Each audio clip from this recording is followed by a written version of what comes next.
We welcome you live to the NASCAR iRacing FedEx Cup Series Season number 5 race from the Nashville Superspeedway. We are in Music City tonight and coming off a completely off day yesterday for the entire league. No Grand National race yesterday.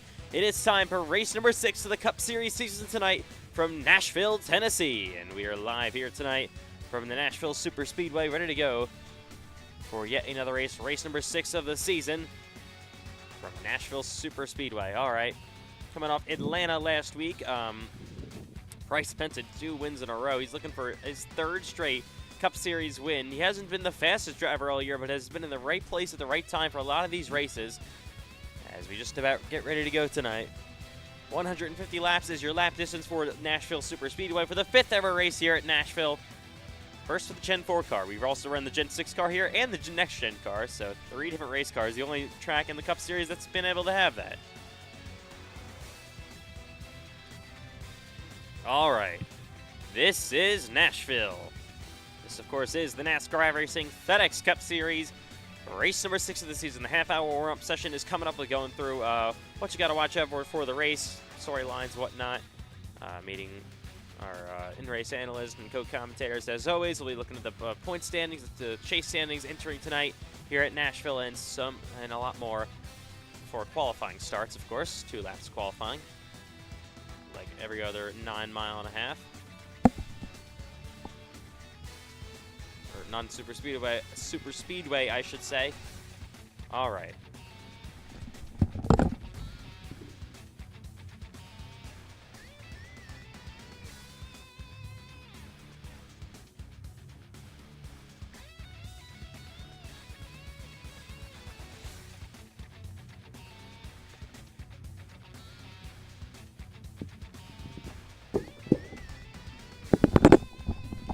All right, anyways, we are just about ready to go from Nashville Superspeedway tonight. Race number 6 of the Cup Series season. Let's see what happens. Gonna have the cars on the on track for the warm-up session in just about 30 seconds.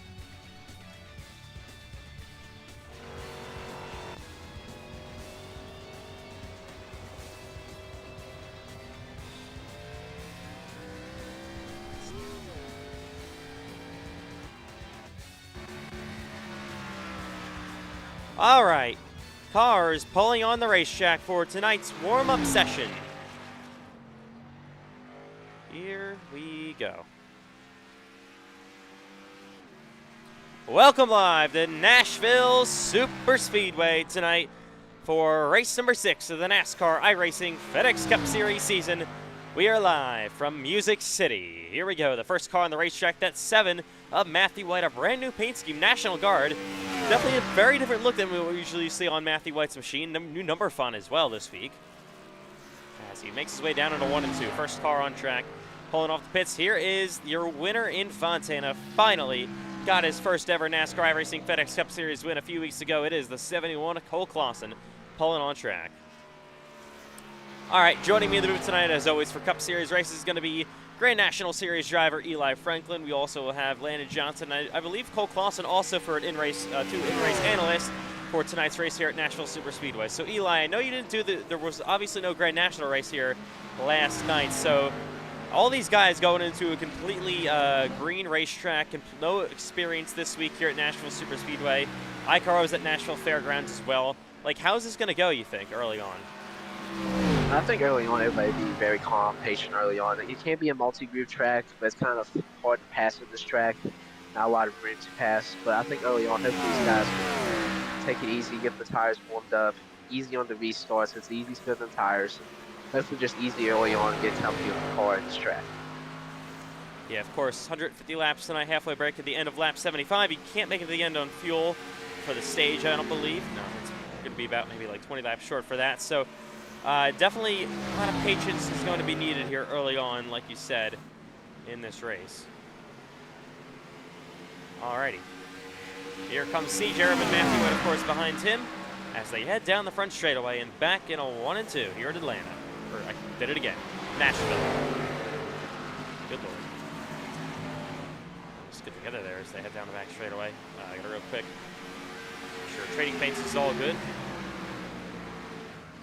that. All right, side-by-side still. You see a bit of side-by-side racing going on between the 7 and the 94 of Erdman.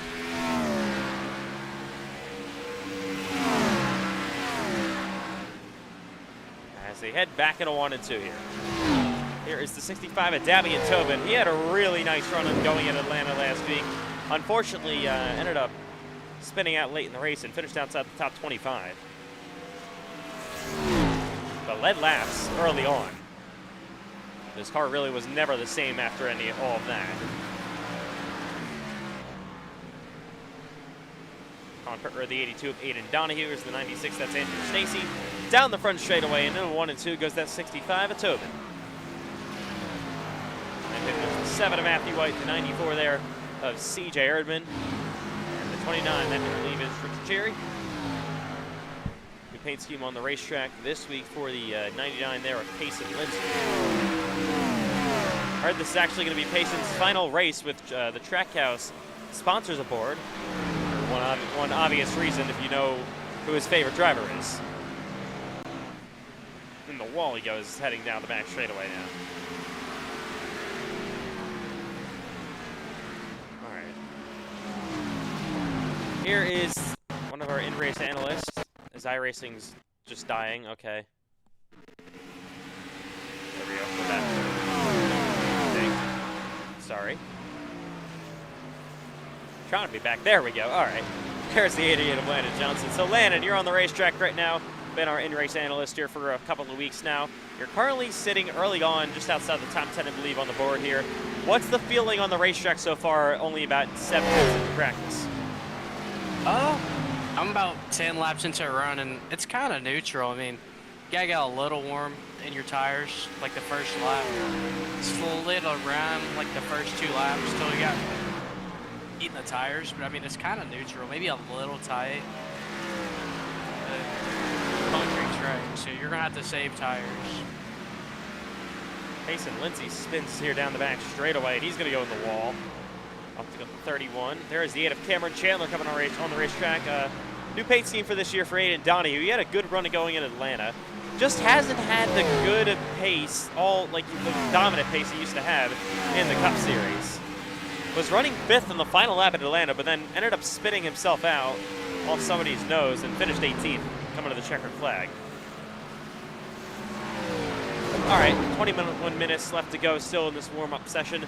How about we take a look at your chase standings entering tonight? Cameron Chandler, another great points day at Atlanta. Probably could have won that race. It's 75 to the good. Bryce Benton coming off back-to-back wins yet again. What a season he's had so far. Sitting second, 65 to the good. Sean Rowe third.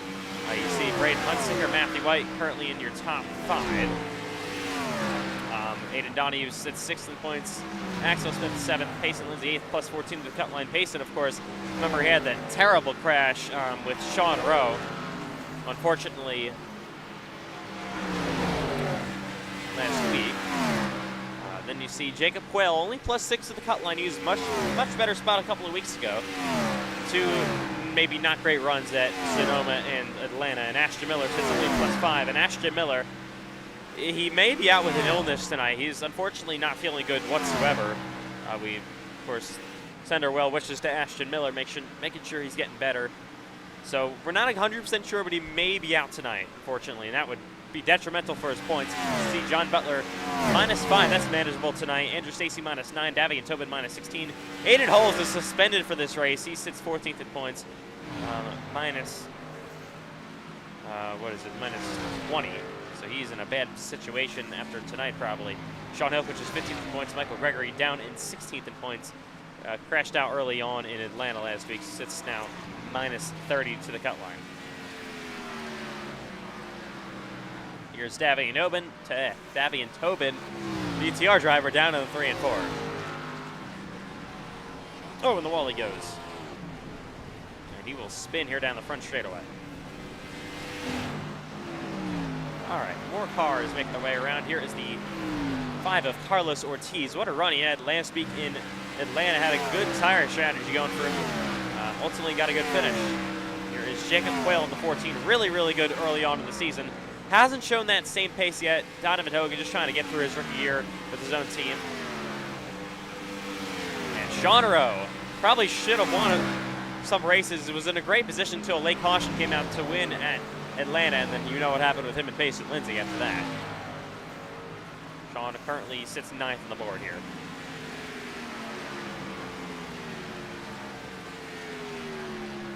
There is the 31 new number for Max DeFilippi this week, the 29. There, and here he is, Bryce Benton down the back straightaway. What an unbelievable run this driver of the 9 has been. He's easily the winningest driver in the league as of late. I mean, just outstanding performances week in and week out for the driver of the 9 after not winning a race for 2 full Cup seasons. All of a sudden, won 3 already this year. Absolutely outstanding for the driver of the 9 so far. Looks for yet another win tonight, which he nearly won this race last season. Probably should have until he lost the lead late to Alexander Ortega. See what he can do today.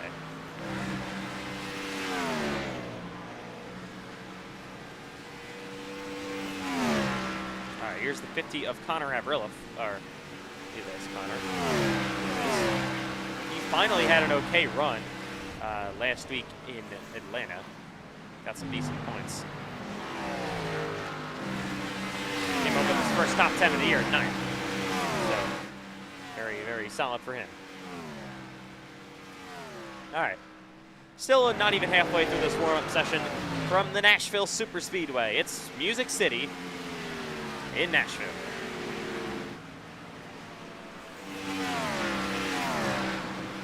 Here's 36 of William Reagan on pit road right now. Still yet to be on the racetrack. Top 10 so far. Matthew White is top of the board right now. He crashed out in the opening laps this race here last season. What's better than that, obviously. Nathan Donahue sits 2nd on the board. 3rd is Richard Cherry. 4th, Sean Rowe. 5th, Chandler. Then the top 10 is Lindsay, Wilkin, Tobin, Benton, and Quayle. Here's 7th place, Trenton Wilkin. Now headed down the front stretch.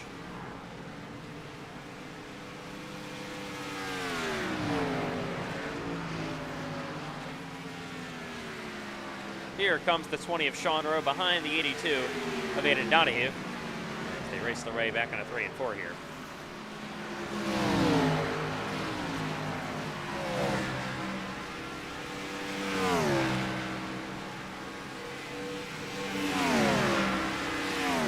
Alrighty, so about not even halfway through this warm-up session still.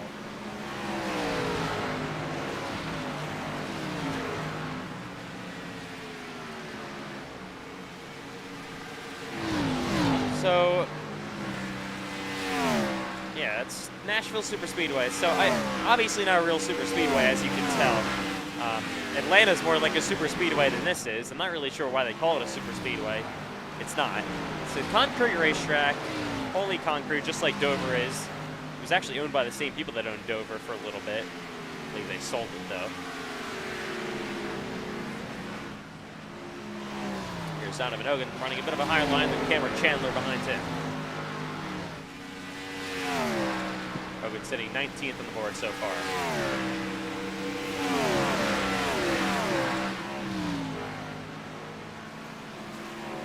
Yeah, like I said, so unfortunate for a guy like Ashton Miller.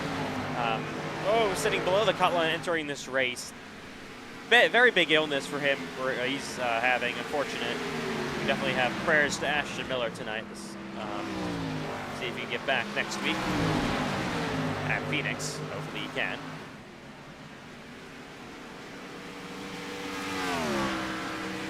They run down the front straightaway with Donovan Hogan side by side with Connor Havrilla. Got a car spun out. There's Matthew White, who's currently top of the board. So top 4 cars are separated by less than a tenth of a second here. As the 09 of John Butler heads down the front straightaway, you got the 31 who was destroyed. Here's Butler, sitting just around the chase cut line, has made the chase the last 2 seasons. So, he's going to do that yet again.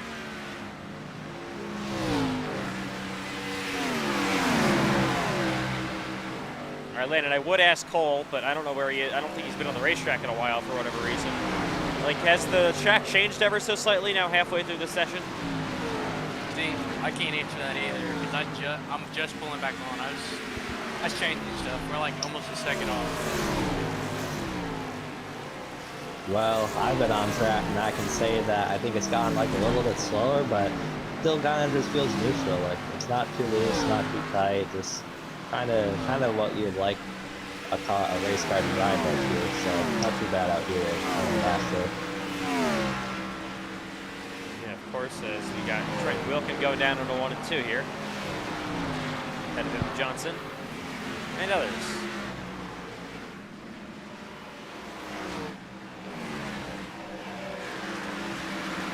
All right. There's Davy and Tobin running behind Cameron Chandler in the 8th.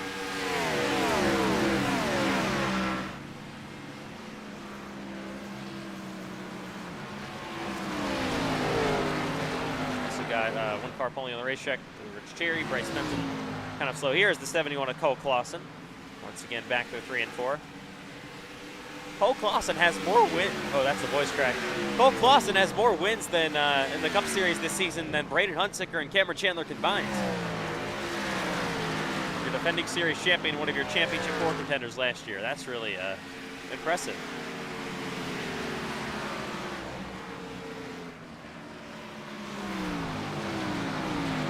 Braden hasn't had the greatest year for a championship runner-up season. Really hasn't been flashy all season long. He's been all right. He's at a decent pace. He's going to slow down the front straightaway, it looks like. Currently sits 4th in points, better than I would have thought from where he's been running this year. We got a big pack going down the front straightaway here. Diana Stacy, Cameron Chandler behind there as well. You got probably that stop doing out of John Butler.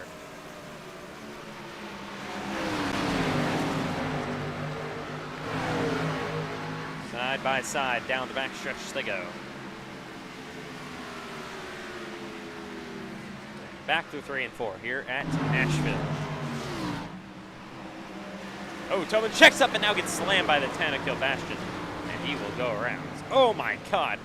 Into the air, upside down goes Davy and Tobin here.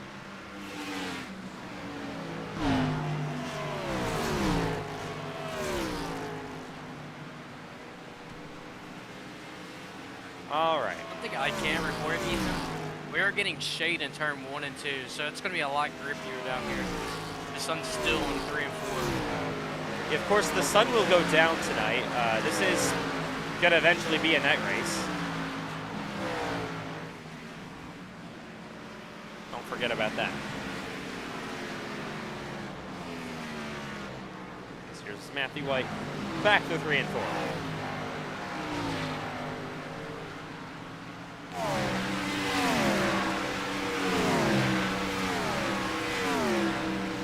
Alrighty.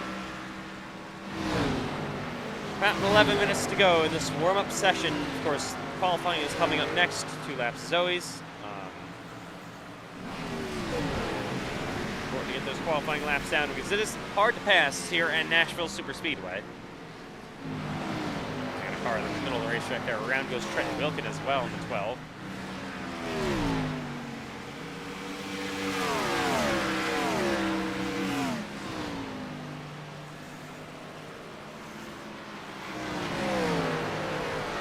Oh, in the wall hard. Now goes Max Heath leading the 31 as well.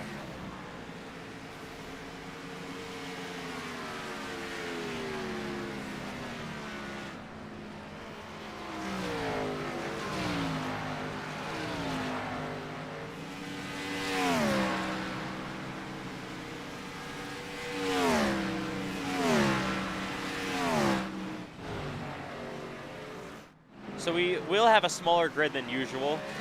Probably much smaller grid than usual. Probably only about 25 cars tonight compared to 34 last week and other weeks. Here's the reason why, or some of the reasons why. Ashton Miller, of course, he is out with an illness. Aiden Holes, he is suspended for this race. Ethan McMillan, Zane Ramon, this isn't on their part-time. They raced last week. This is not on their part-time schedule this week, for this season.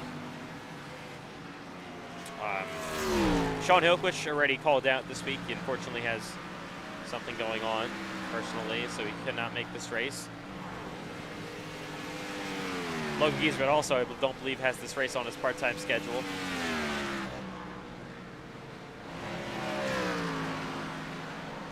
So that's just some of them.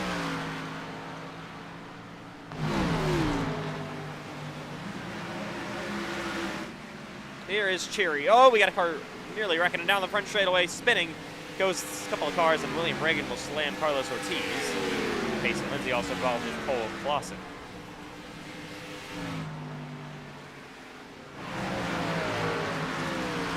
Here's the 7 of Matthew White. You got our 82 of Aiden Donahue getting loose down the back straightaway.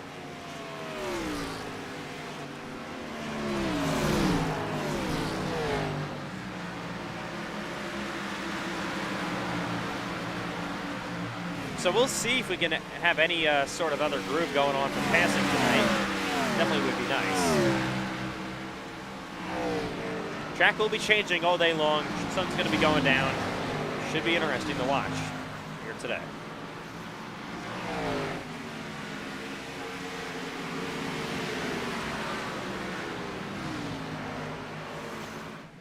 Somebody blinked.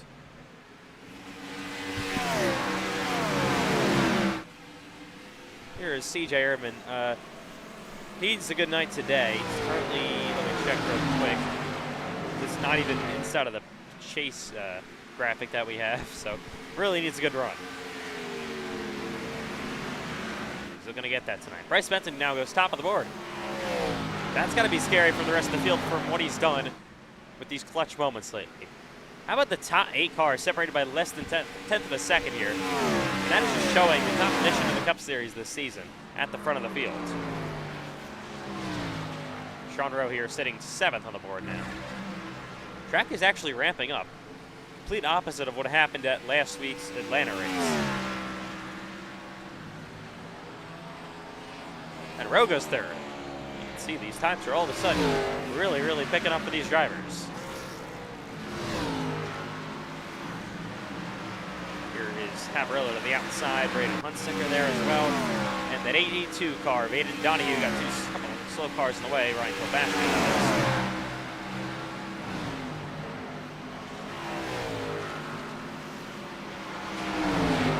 Racetrack goes Haverilla now, trying to split the middle is Hunsicker. The 09 of John Butler there as well.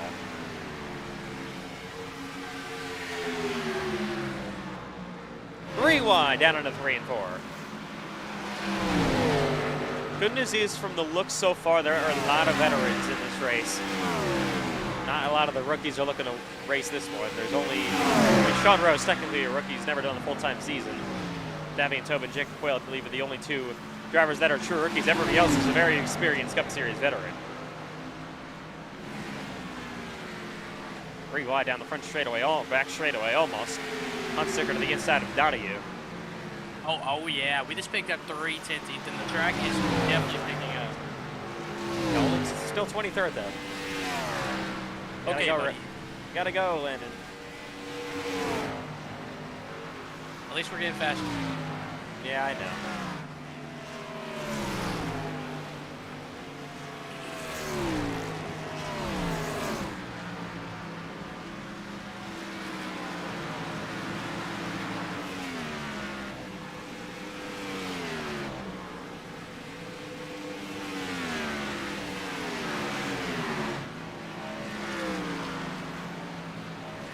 All right. We'll say with this small grid, it'll hopefully open up more green flag running here tonight. Unlike the last couple races, we have a bunch of cautions. Hopefully, smaller field, more experienced drivers have long green flag runs and pit stops. Yeah, that's definitely a thing that could happen today. Mason Lindsay's going to almost slide back up into the track here. Atlanta had 34 cars last week. We only have 23 right now. That would be the smallest on the season. Yeah, the second smallest is 28 at Sonoma.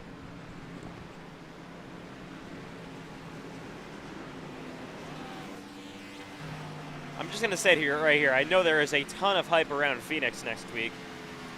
Even just looking forward before this race even started, so I would expect a pretty large grid at Phoenix next week. There are a lot of drivers looking forward to the Phoenix Raceway returning to the Cup Series schedule.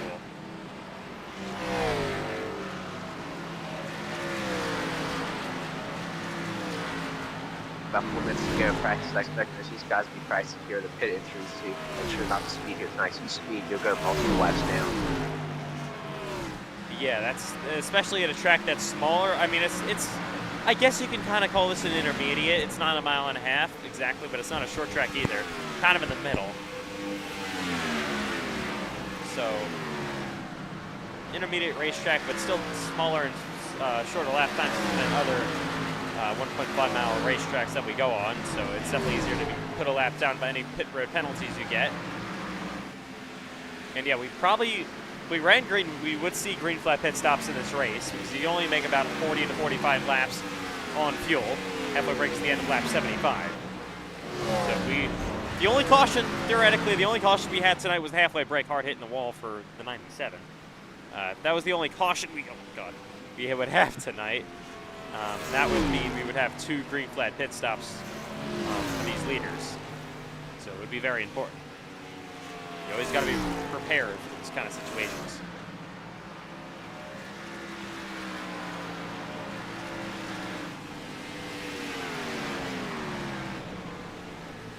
Okay, hang on. Apparently trading pace is broken. Just a second.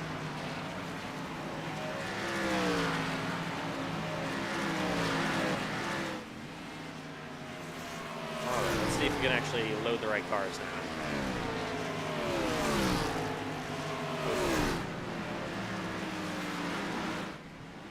Alright. We got a bunch of blank cars on pit road. As there is CJ Jared, powering car for the second straight week.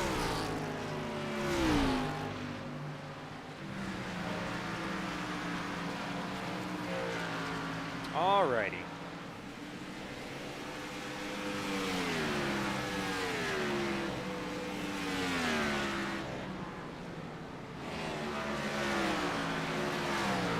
About 2 minutes to go.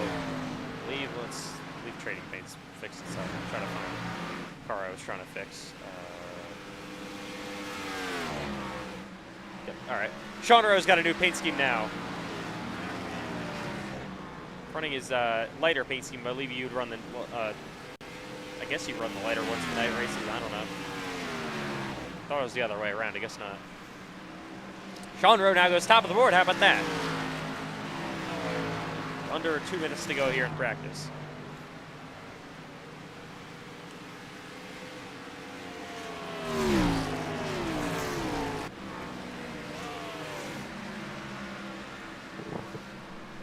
I mean, Eli, top 10 are looking so close. Less than a tenth of a second separate all of them. This could be a really intense qualifying session coming up. That could be really interesting here in qualify. I think if you get anything under a 30, you have a very good chance of pole. It seems now we got under 30s. It looks like the top 5 cars now under 30. It looks like at the end of the session, the top is still picking up. Oh, we got a car upside down. That is the 50 of Connor Havarillo. Running an identical paint scheme to, I'm not exactly sure what happened in Rich Jerry's paint scheme now. All right, trading pace is a little broken tonight. Sorry, bear with us. Also, if these drivers, do they give up lap 1 to warm up their tires and not have a good lap and decide to warm up their tires for the second lap, they push really on to have a good lap on the first lap with cold tires.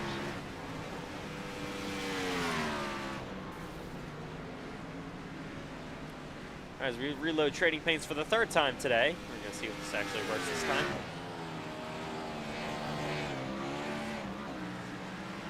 There is 96, I'm sorry, of Andrew Stacy. And around goes the 10 of Kilbastion through the grass. Into the Cracker Barrel 400 logo. All right, so smallest grid we've had in the Cup Series all season.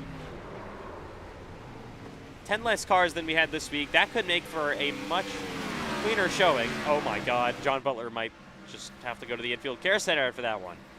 No. He's all right. Don't worry. All right, here we go. Qualifying the top 10, separated by less than a tenth of a second in practice. We have so many competitive drivers for this win tonight, and we're going to see who's going to take pole. 2 laps to qualify, as always. Matthew White, you're, I would say at this point, former pole position king in the in the entire league, hasn't really won that many poles in the league in any series as of late. We'll see what he can do in the 7. New paint scheme for this week. All right, here we go. Qualifying underway in Nashville. From Music City, the winner of this race gets a custom Nashville guitar. One of the more cool trophies we have here in the Cup Series. All right. And here's the 5 of Ortiz. What a strong run he had last week in Atlanta. Can he repeat it tonight? We'll see. We'll see if lap 2 is better for these guys or it's going to be lap 1 and done.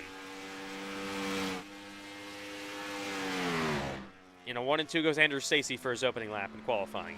You see a little bit up the racetrack for the 82 of Aiden Donahue. This is 43 of Donovan Hogan, the 77 of defending series champion Hunsicker, and the 7 of Matthew White. A lot of drivers were trading being top of the board. One of them wasn't Cameron Chandler. What can he do here in qualifying? Going to run the outside probably to get a good momentum boost coming out of turn 4 to start his final lap. Bit of a slide there. Heading down the front straightaway now.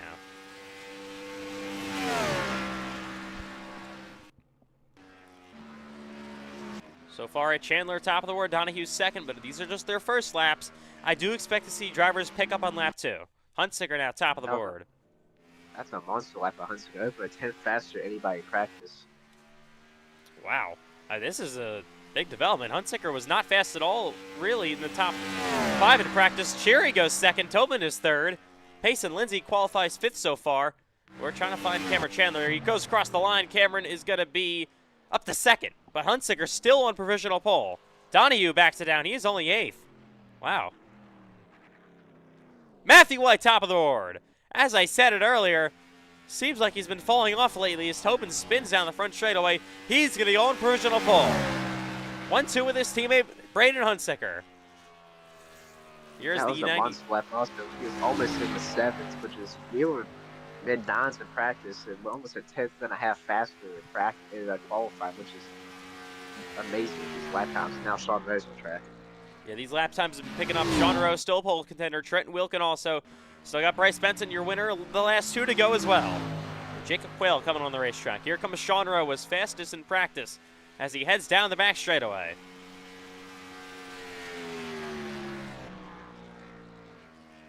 Needs a good run. Butler up to 5th. Sean needs a good run tonight after getting taken out late in Atlanta. Across the line, the 20 goes. For his opening lap, Havrilla goes 10th. Rowe is 4th on lap 1. Let's see what you do in lap number 2. Here's the 9 of Bryce Benson. The 50 of Connor Havrilla, I believe he's backing it down. He is just outside the top 10. They're finishing 10th last week. Here's Jacob Quayle in the 3 and 4. The 97 of Axel Smith. Here comes the 20. Sean Rowe off turn number 4. Was fastest in practice, like I said. What can he do in qualifying? Cross the line on his final lap. And wait for it to update. It will not update. He's going to stay 4th. Trenton Wilkin in the 3 and 4. Same thing with Bryce Benson in the 9. We've seen some drivers 1 and done, but other ones pick up on lap 2. It's a 1 and done for Sean Rowe. Bryce Benson, here he comes. What will it be for him? The 9 is 9th on lap 1. I think lap 2 might be an improvement. Here's the 97 of Axel Smith in the 3 and 4.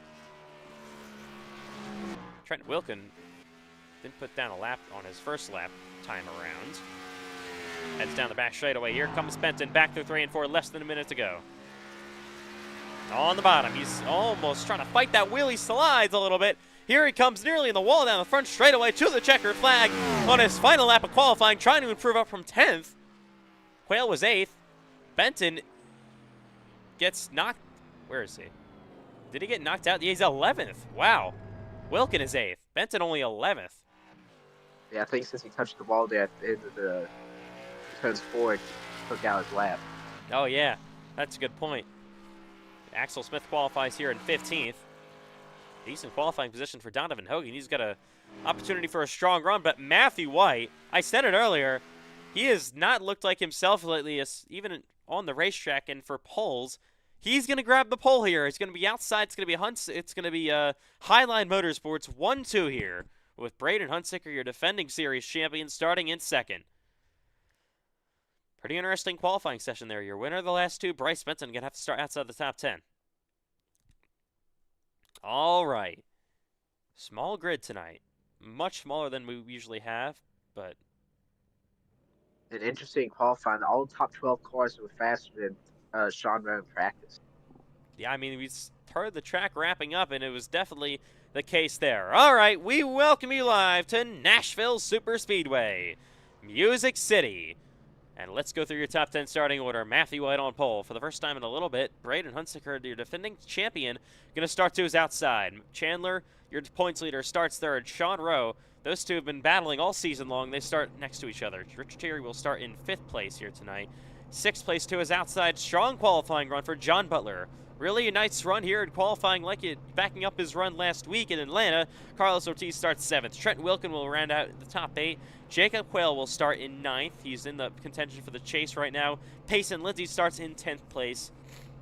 Needs a good run and redemption after last week's little incident he had.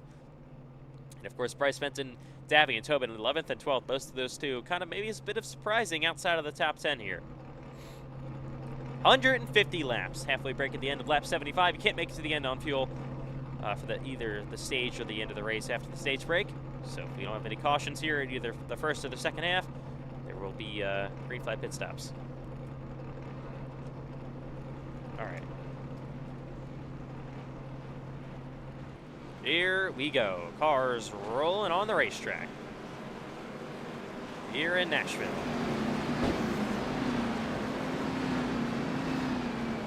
Look at the map of the grid here. Everyone trying to pull off. All right.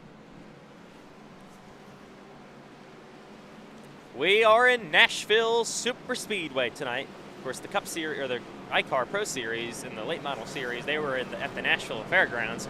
Everyone was off last night. There was no Grand National race. Grand National, of course, returns next week at Phoenix for their first ever race from Phoenix Raceway, with Cup Series' 3rd time there.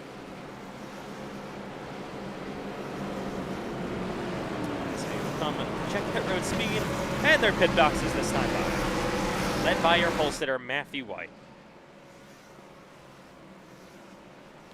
Small grid tonight. Doesn't sound like it's the best on paper, but you know, you really think this could be a good race tonight because we've had some issues lately. That's the reason there's been suspensions with some unclean racing in the back of the field. There are a lot of those guys missing tonight. I'm not going to name names, but there are a lot of them missing tonight. Some suspensions, some just not here. Some of that were part-time that can't race and whatnot. All right. The sun will set pretty soon. It's going to be hopefully a fun night from the Nashville Superspeedway. Matthew White, who crashed out early here a season ago, wants the better that performance. We'll see what he can do from pole. Bryce Benton. Yeah, cold tires, got to be careful like last week. Bryce Benton, winner of the last 2 races. He's going to start outside the top 10 tonight.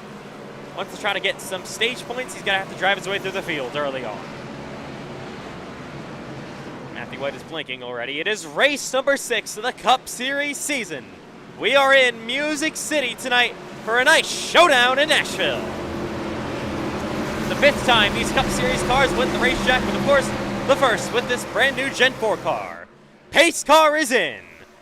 Highline Motorsports teammates will lead the field to the green flag, and we are racing from Music City, Nashville, Tennessee.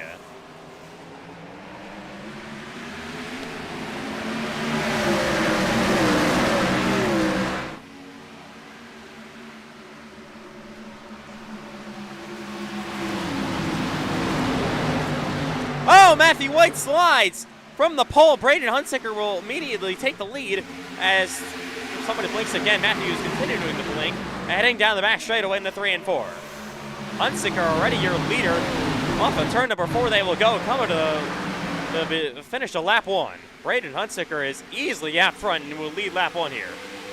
Battle for 2nd starting to go on now. Now for 3rd, here is Sean Rowe to the outside of the 8 of Chandler. Got John Butler in the 09 up the racetrack back there as well.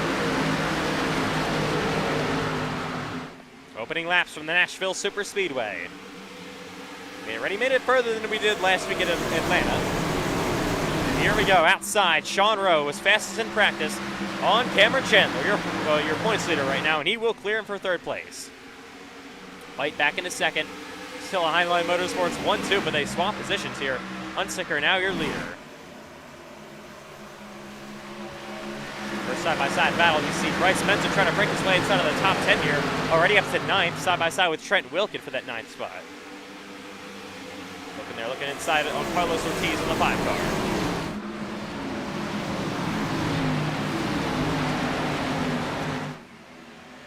Aiden Donahue now runs in 10th. Matthew White trying to close up the gap to his bumper of his teammate in the 77 Hunsaker. Sorry.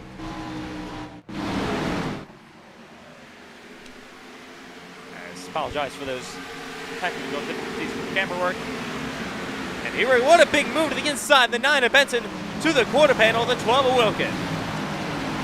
Thought he was going to drive it in there, deep there. Wilkin almost made a bit of a block, and they're going to go side by side here down the front straightaway, but Benson cannot get in line. Here comes Donahue to his bumper. Benson had really good speed here last season,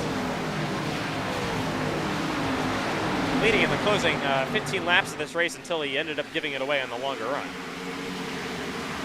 to Alexander Ortega. Ortega, of course, not in this race tonight, and Benson again aggressively to the inside of Wilkin. This time will get to his door. Side by side. Scores 9th place, or 8th place. Donahue there trying to pounce as well, just inside of the top 10. Benson drives really deep down in a 1 and 2, pushes Wilkin up the racetrack, and Wilkin has to concede now with Donahue who's inside as well. Donahue will take that 9th spot away from Trent Wilkin. Trent tries to fight back on the outside, but nothing's working. He falls back down to 10th, losing 2 spots at about a lap there. Up front, Braden Hunsaker continues to lead, coming to lap 7 in Nashville. Battle for 3rd, beginning to be on yet again between Sean Rowe and Cameron Chandler.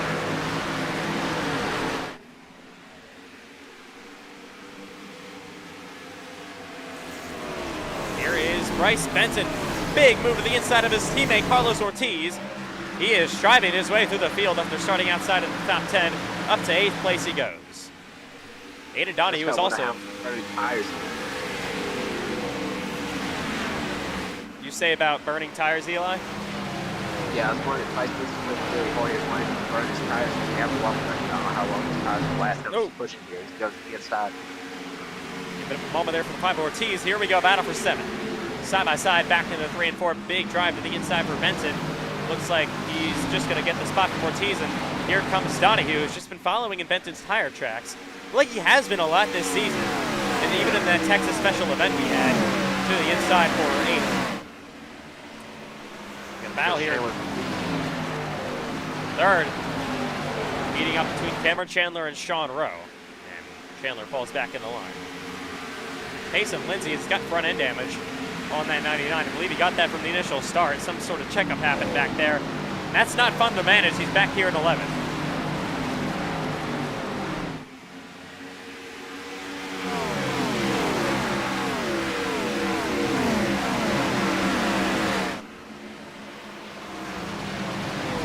Looking at it again for the battle for 9th place between Ortiz and Trent Wilkin. Wilkin there goes up outside on Carlos Ortiz, heading down the back straightaway. He's going to get side by side with him. He's trying to see if this second lane works. Looks a little bit loose on the outside, but is trying to roll momentum. And he will roll momentum, starting to come into maybe a second lane towards the middle here. Good to know.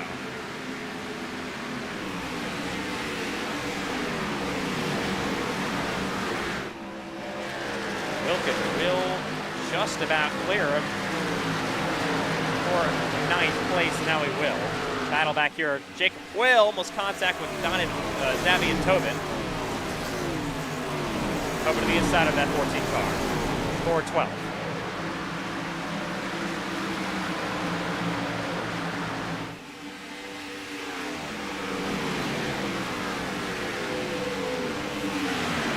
This is another good opportunity for a driver like Donovan Hogan, no. The 50 of Connor Haverilla to have a good run, currently running in 14th. With a smaller field count coming off the top 10 at Legacy Atlanta, maybe can start to turn the season around even more. There's Payson, or Andrew Stacy, I should say, running in 16th, 17th place. Axel Smith in the 97. Oh, Andrew Stacy getting loose a little bit. Cole Clausen lined up there as well. Here's Connor Revel to the inside of the 14 of Jacob Quayle. Almost contact between 65 of Tobin and then 99 of Payson Lindsay. Trying to look a little bit more up front. John Rowe maybe trying to reel in the 7 of Matthew White, but mostly even outside, just inside of the top about 6 or 7 cars. It's been pretty consistent since the drop of the green flag.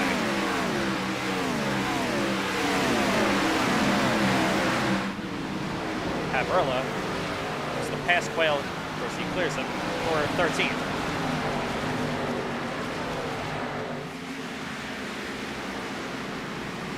Here is 65 of Tobin to the inside of Payson Lindsay, trying to manage that nose damage. Payson is. Started inside of the top 10. Now might fall back to 12th here with Tobin on his door. Bryce Benson is now up to 6th, passing Don Bowen. Bryce Benson has been one of the moves so far since the start. So he's had the fastest lap every lap. And everybody else in the past 6 laps. So he is flying so far. And if you watch it on his entries, he is way low on entries compared to the best of these guys in the field. Looking at that right now, painting that white line, or yellow line, I should say. And the top 6 or 5 cars are kind of in their own group. Back there with Bryce Benson as well.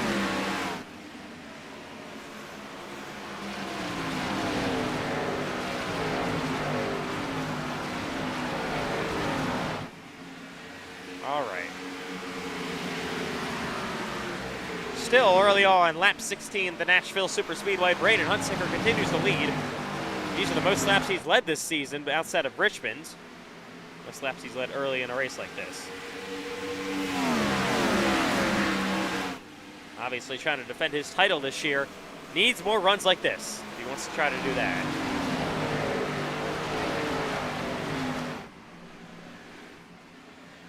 And here we go, Aiden Donahue now battling with the 09 of Butler. Butler's had a really solid race so far. He's now losing a couple of positions now, this time to Donahue for 7th. Donahue will clear John Butler from the looks of it. Yes, he will. For P7. Side by side, here is Connor Haverilla trying to break inside of the top 11. Passes Payson Lindsay. Lindsay definitely struggling with that front end nose damage. Back to 13th.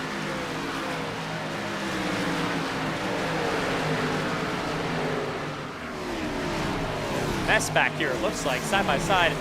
That's 94 Verdman door to door with Hogan for 18th. There's 20th place, Maxi Filippi in the 31.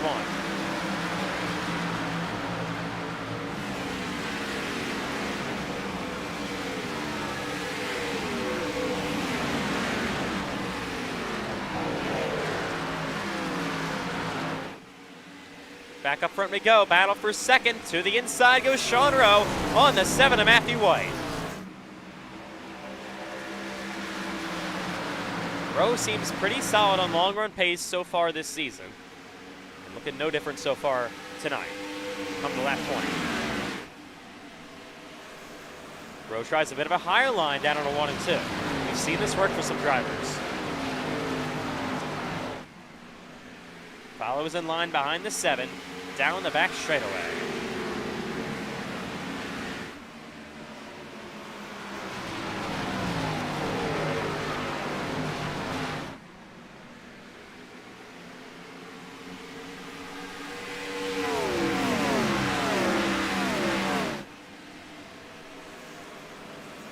Still cannot find a way around it, but dirty air isn't a big factor with the Gen 4 car like it was with the next gen. That was worst dirty air car in iRacing, basically.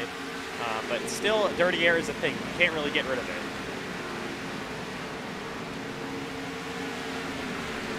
Mason Lindsay now battling with Jacob Quayle. Mason definitely the first chance he gets, if there's a caution anytime soon, he would definitely want to probably come down pit road to repair that nose damage. You get 4 sets of tires on pit road, by the way, for these leaders. All right, Landon Johnson doesn't look like you're in any sort of battle in 22nd right now. What's the fuel window looking like so far? Lap 22. 1 second. 36 laps. All right, so they're not going to be able to make it to the end, but it's closer than we originally thought.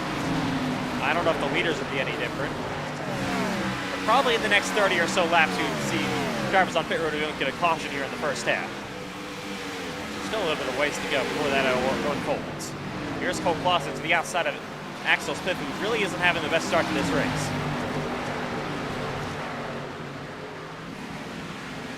He will fall back. He leaves 18th. Your leader, Braden Hunsicker, once again rolls down this front straightaway. So far, has led every lap in this race. Looks very solid out front in clean air. Here's Bryce Benton. He is caught. Richard Cherry and others ahead of him. Aiden Donahue as well in his tire tracks.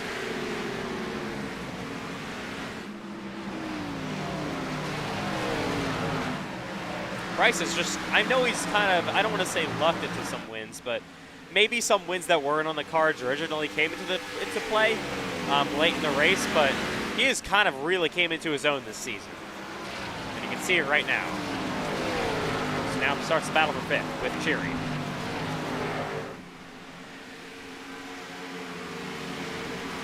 Riding along with Benson as we go on the gyro cram down to the 3 and 4. Drives in pretty deep. You can see, like Eli was saying, entering lower than I really see anyone have so far in this race. Seems to be somewhat working for him. Yeah, he enters really low. It's kind of a very interesting line for him.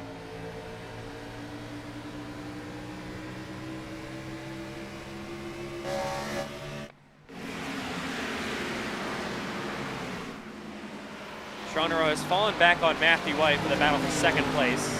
Here is Benson, closing the gap. Remember, as the sun starts to set, you can see it there, sun setting. Saw in the background a minute ago. Track conditions will continue to change. We got a lot of shade over this racetrack right now.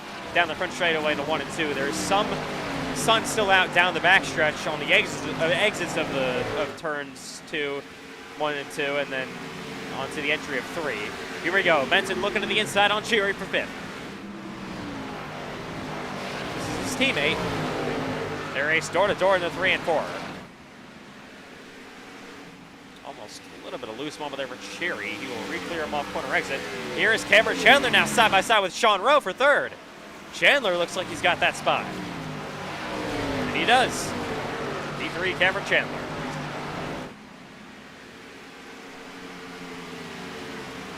Here is Aiden Donahue and Bryce Benton battling behind the 29 of Cherry. Now Benton to the inside. Donahue trying to almost look outside there as well. Benton, though, on the low side of Cherry. Trying to clear that 29, and he will. Bryce Benton, for the first time today, will break his out of the top 5 as the lights come on here at Nashville Super Speedway. And Aiden Donahue there for 6th. Cherry loses 2 spots in about a half lap.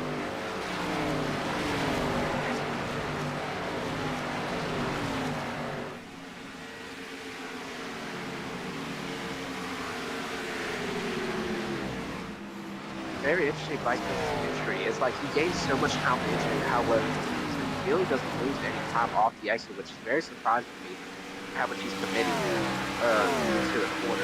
It's been working up very well from 11th now to the top 5, trying to catch Sean Rowe. Yeah, Cameron Chandler watches up the racetrack through 1 and 2. I haven't seen anyone else do that sort of line, and I'm surprised we haven't seen anyone else do that. How well it's working for him.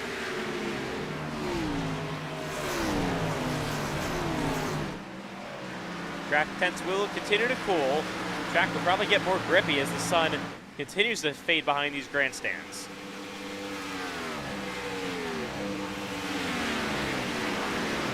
On lap 31 in Nashville, been all green so far.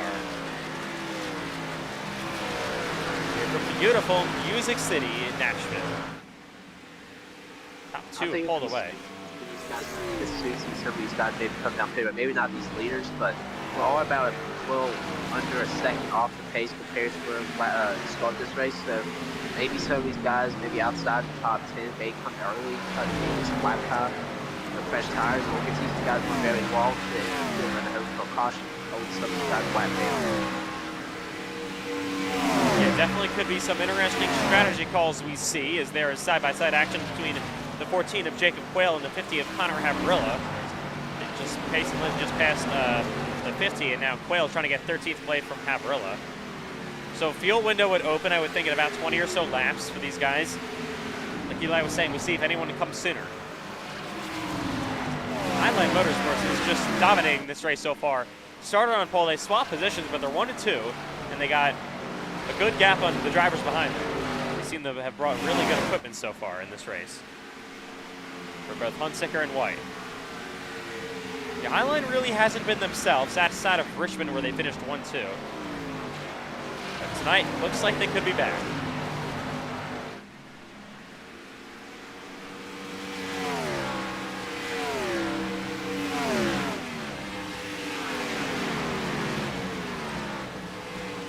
Bryce Benton trying to reel in Sean Rowe for 5th. Ooh, see a little bit of that. A little bit of a bobble. We can get the words out for the 9 to Benson. Aiden Donahue there defends. Donahue, what a quiet year he's had. I feel like he's kind of read this all season long, 6th. I feel like I haven't really seen him any higher than 6th. The last I remember him being higher than anything like this was maybe Richmond, all the way back December. Let's say that caused us to down pit road. Somebody was Cole Clausen, you said? Carson. Oh yeah, it's 5 Ortiz. Wow. I'm honestly surprised the price is coming this early. I mean, he was inside of the top 10. The only problem if you're pitting early is if you do get a yellow, if you anytime soon before the pit cycle ends, you will be a lap or 2 down. Yeah, you don't want to. That's what you take. A caution right now would be absolutely detrimental to him. Let's see this go green. Cheery is not having a good long run here. Now he's got John Butler to his inside, and he looks like he just might concede the spot.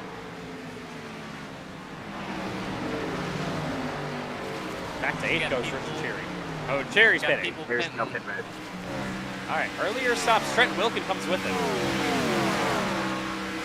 Honestly, earlier stops than I would have thought. Might bring the leaders down. Let's see Ortiz's time. Fresh tires compared to Havrilla pits. But Erdman pitting as well. We'll see if Hunsaker comes this time. On lap 37 only, so a little bit earlier than we originally thought. Oh, and the wall Braden Hunsaker off corner exit there. Still got that 1.6 second lead. None of your leaders are looking like they're pitting yet. Richard Cheery has disconnected. Wow. Side by side between Clausen and Stacy in the 96. Going on quicker, there's the 12 of Trenton Wilkin. yeah, Ortiz in 1 lap, fresh tires half a second. Even in the leaders, leaders are still staying out though. That's an interesting call by that. Oh, Andrew Stacy gets cleared there by the 97 of Axel Smith. Once again, looking through the field, these are fresh tires. Erdman, Havrilla all just pitted. Braden Hunsaker, of course, still your leader staying out. A lap 40 this time by. Matthew White got in the wall a little bit.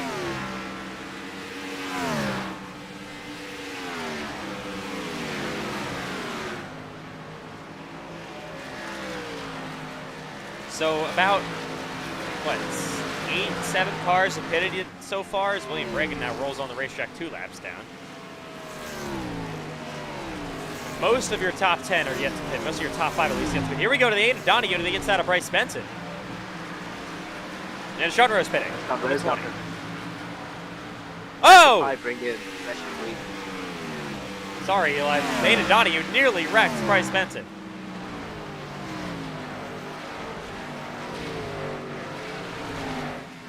I think you're saying probably bring the leaders, right? Yeah, because the last time it's going to happen compared to these leaders will be, he might take the lead if these guys leaders don't pit probably the next 5 to 8 laps. They'll pit. They'll let Sean take the lead. They could go long here and decide to just see if we get a yellow or if we obviously have fresh tire at the end of this stage. But if you're going to pit, you have to pit now if you want to be close to it. Yeah, so far none of the other leaders have come down pit road. Side by side, here's lap traffic and pressure tires for the 36 of William Reagan. Makes things interesting with Braden Hunsicker.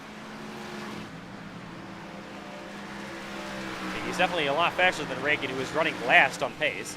But Reagan's got fresher tires.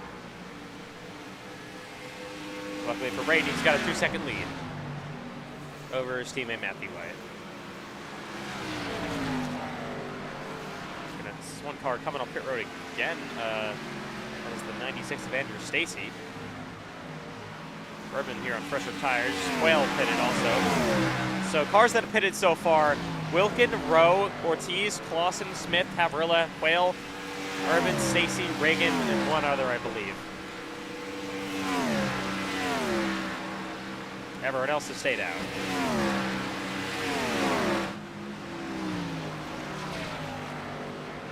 Here is Cameron Chandler currently running in third.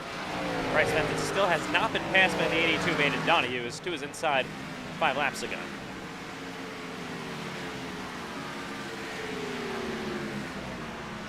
Sean Rowe 7/10 quicker than the leader there. Yeah, Sean Rowe, the first car a lap down, by the way, also. There he is, clean air, especially, that's key. And he's got his teammate behind him.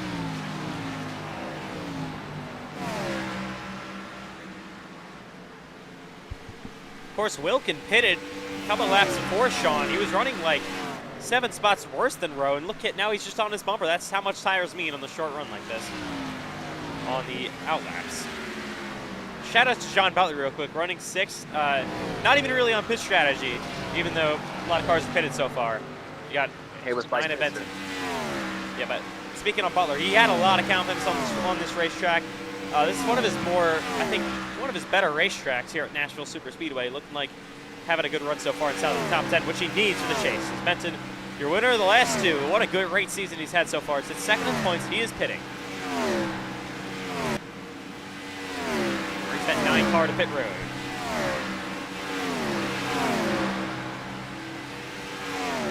Hunsicker stays out. Here comes Chandler, Benton's teammate. So Team Chevy Motor Club teammates here get called to pit road. Is a bit of a lockup there for Chandler. And Sean Rowe is going to completely demolish Bryce Benson. I mean, Sean Rowe's going to be way past Bryce Benson. So it's a couple laps of pitting before Bryce Benson. He's way ahead. So you see, compare this Braden Hunsicker and Matthew White when they come to pit road. Yeah, remember, but the tire advantage in the longer run could be beneficial for Bryce Benson. That's what you got to have, a kind of a trade-off for. I don't know if I agree with running this long, though. Trying to find Cameron Chandler, going to start pitting here. John Butler in the 09. He brings his 4th Taurus down the pit road.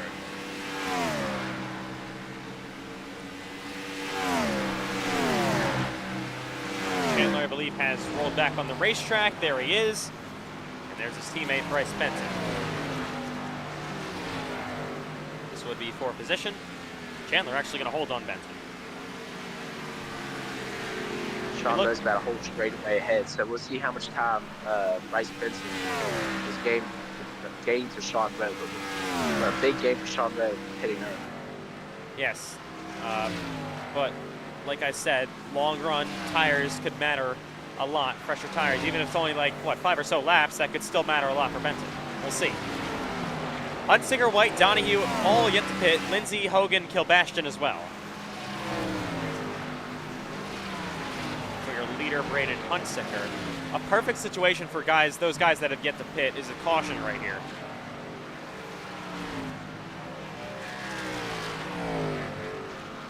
Hunsicker now 50 laps on this set of tires. He's getting really, really close to that fuel window now. I would expect him to be on pit road in a minute. Same thing with his teammate, Matthew White. Highline, the guys look like they're going to stay out again and continue to run long. And here is Sean Rowe. He's looking to maybe even unlap himself from Donahue and others.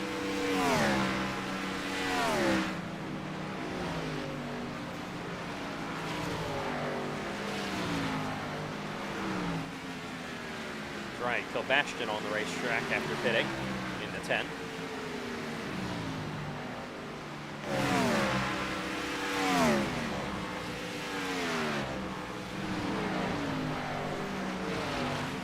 Looking for maybe side by side here between Payson Lindsay and Dabby and Tobin. Payson is yet to pit. This is not for position. Tobin on fresh tires. Here's Bryce Benton. Here's Cameron Chandler. He's currently still out front of him. We're going to compare them two to Sean Rowe, who's down the back straightaway. They're definitely catching it, but will it be enough? Get under 25 to go in the stage here.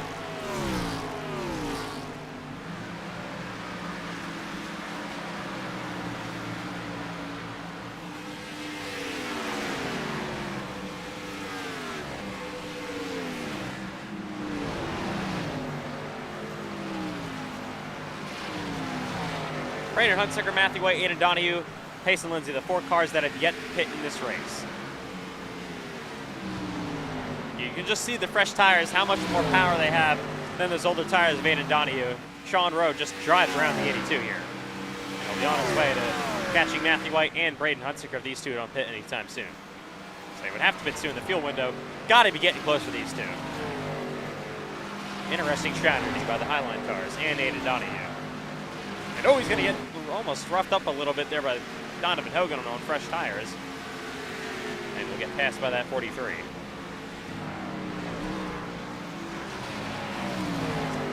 And we got cars pitting. Here comes Matthew White. Braden Hunsaker stays out. Surprised the Highline cars don't come together. And Matthew White, your pole sitter, is on pit road for the first time today here on lap 55.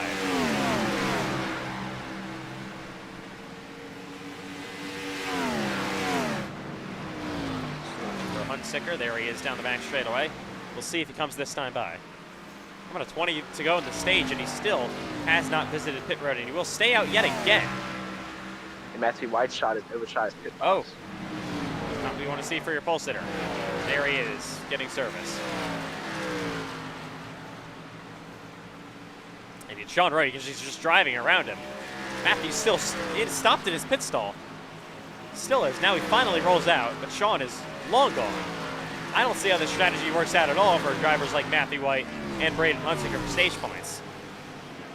Like the only way Braden Hunsaker is to come down pit road now is maybe take 2 tires, but again, there's 20 laps to go in the stage. I don't know what the strategy is waiting this long. Hunsaker pits only Lindsay and Donahue. I believe Donahue has pitted as well, though. Yes, he has. Lindsay, only one staying out. Donahue now rolls off on the road, but again, really getting passed up. Payson Lindsay, final car to pit in this cycle. And the lead will go to Sean Rowe, but Chandler and Benson are closing the gap behind him.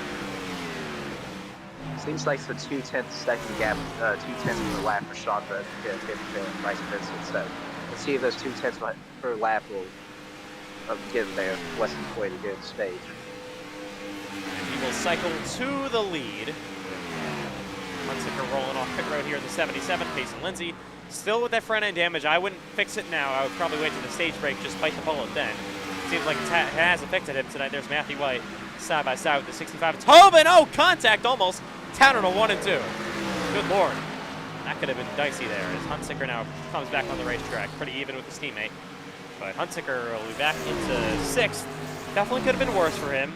Honestly, surprised it's not worse. Sean Rowe, your leader, 3 seconds out from Cameron Chandler. And 18 to go in the stage here. All right. Green flag pit cycle, of course, is complete here in Nashville.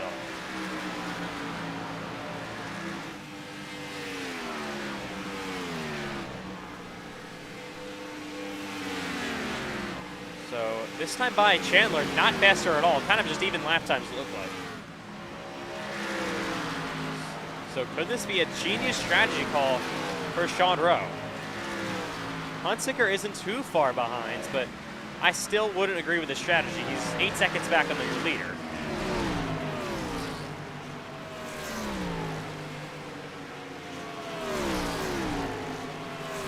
Aiden Donahue was running in the top 5. Now in the left, so right now he's probably not going to get stage points. I assume with these fresh tires, he might pass Jacob Quayle and Davian Toby, but from the inside top 5 to barely get stage points, that's a risk to take when you wait that long on tires.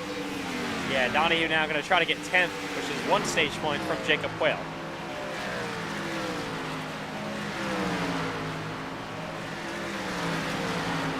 Interesting strategy calls, especially from your top 2, Braden Hunsaker and Matthew White. Here is Aiden Donahue for 10th. To the inside of Jacob Quayle. Fresher tires on the 82 machine. Probably will just roll right around him, and he will.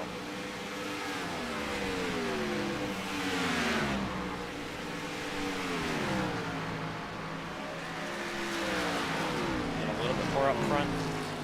Trent Wilkin actually was kind of a winner from all this, sits 4th. But he does have fresher tires with Hunsaker and White coming very, very quickly behind him.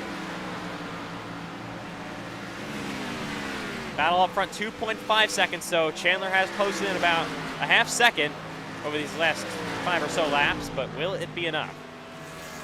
Sean Rowe's got Donovan Hogan on this bumper. Hunsaker's about 7/10 quicker compared to your leader, so the laps remaining, he could get there. We'll see here. Still over 10 to go in the stage.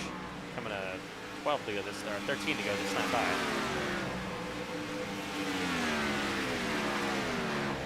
Of course, no cautions in this race so far. 63 laps into Nashville, a full pit cycle has gone through.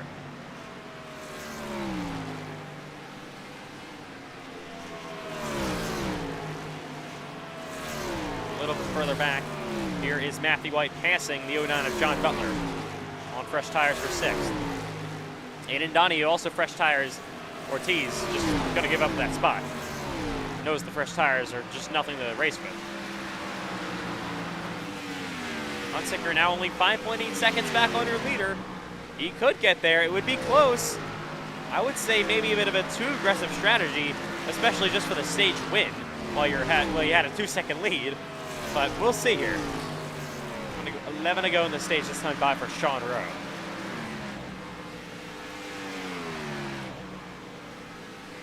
I think time-wise, he will definitely get there, but it depends how he gets by these cars ahead of him. Bryce Pitts and Cameron Chandler. And sorry, go ahead. I was saying, there's 2 cars between him and Sean, but let's see how quickly 3 cars, 43 lap down cars also. So let's see how quickly he gets by these guys and see how much time he'll lose passing these guys. And remember, as we now try to ride along here with Braden Hunsaker, remember, tires will start to even out even more with guys like Sean Rowe and others, but he's down another second from when I last looked a couple of laps ago. He is flying. But especially, like you said, racing people, that also will wear out your tires more and make you a little bit off the pace. He's now tries to go around the 88 of Johnson here to put him a lap down. And he will.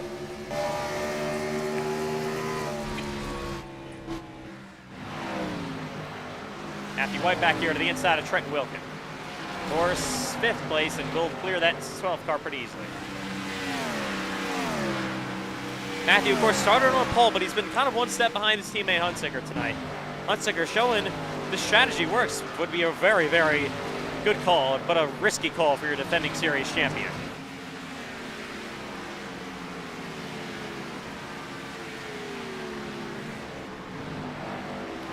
Of course, halfway break at the end of lap 75.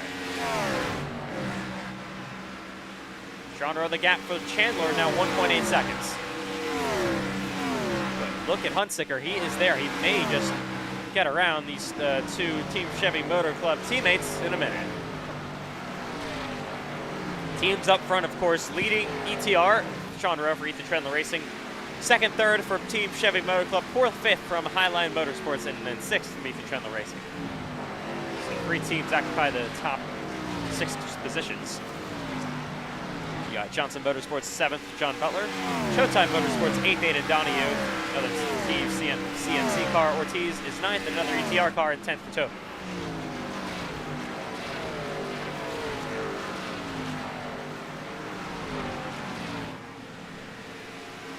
.7 seconds the gap, but here comes Hunsaker in the 77. side by side here between Wilkin and John Butler.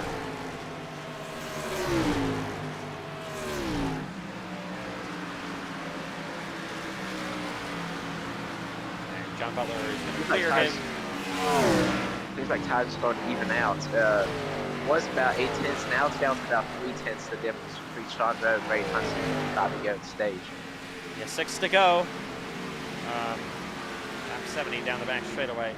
And still 1.6 seconds between Rowe and Chandler. With a 5 to go now. This could really work out for Sean Rowe if this stays.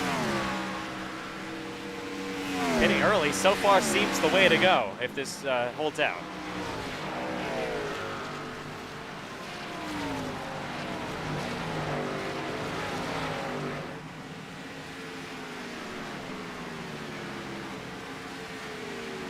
Huntsicker closing that gap to the 9 at Benton, but still 2.8 seconds back on your leader, Sean Rowe.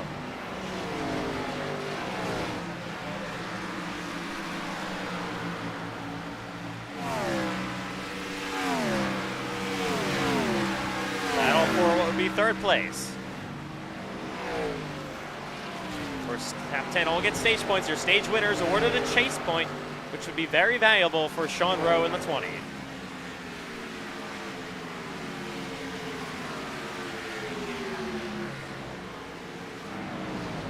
Huntsicker going to try a higher line around the 9 of Benton for 3rd. Side by side down the front straight. Oh, whoa! Almost in the wall goes Braden Huntsicker. He got loose and closes back into the bumper of that 9 car again. Yeah, tires have definitely evened out, like you said. There's 3 to go in the stage now. But battle for 3rd, side by side, trying to side draft down this back straightaway. Huntsicker around the outside on Benson for P3. Oh, Benson going to have to just back out of it, it looks like. He was going to get into the quarter panel of Huntsicker. Probably would have turned him around. Good idea for him just to back out of it as we come to 2 to go in the stage this time by for Sean Rowe. Still have a 1.6 second gap on Chandler, and Chandler might not even be passed by Huntsicker here. Not a very good strategy, it looks like, for the 77. But, of course, this is the first half you learn. Go into the second half. For what is the most important thing in this race, the win. For the race. So the 1 to go in the stage this time by. Here's lap car Donovan Hogan with 43. All right, final lap in the stage for Sean Rowe. Really, really good strategy call by the driver of the 20. As he makes his way down into 1 and 2 for the final time in this stage. Good for his first stage win of the season.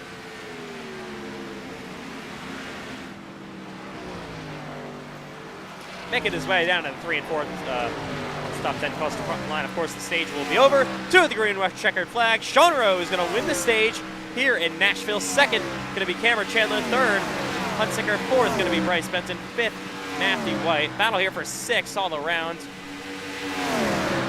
Caution will just about now come out. All right, caution is out. Donahue gets 6th, 7th, Butler. 8th, Wilkin. 9th, Quayle. And 10th, Dabby and Tobin. All right, well, that's the first half done here in Nashville. No cautions at all. This is the first caution of the day. It's for the halfway break. Sean Rowe wins the stage. Gets 10 stage points, which is very important for what happened to him last week late in the race there at Atlanta. And, of course, that valuable chase point.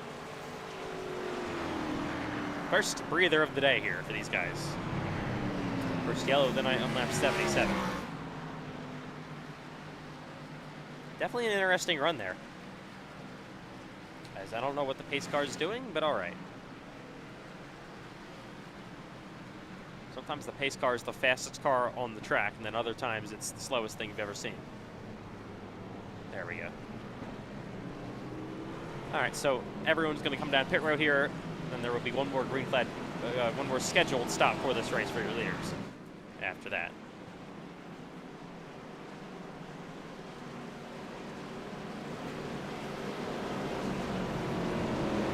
All right, here we go. Leader is gonna pit. Also gonna see the shoes cone for the first time tonight. First caution of the day, so everyone that's on the lead lap will come to pit road this time by. Under the halfway break in Nashville.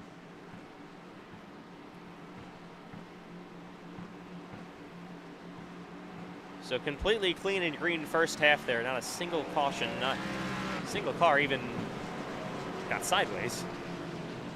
So leaders have come down pit road. Number one pit stop. Oh, he overshoots it again. That's the second time tonight. 4 fresh Goodyear tires, as much fuel as you can pack into this thing. And Sean Rowe going to try to win the race off pit road. He will. Second will be Cameron Chandler. Third, Bryce Benson. Losing a spot is Braden Hunsicker to fourth. Fifth going to be Aiden Donahue. Losing another spot because of that little issue on pit road. Seventh is going to be sixth, Matthew White. Butler, Wilkin, Ortiz, Quayle, your top 10. Getting the free pass, I think, William Bragan. All right. We're under the halfway break still. Pit stops concluded for your leaders here in Nashville. Sun is completely gone, completely under the lights from Nashville Superspeedway.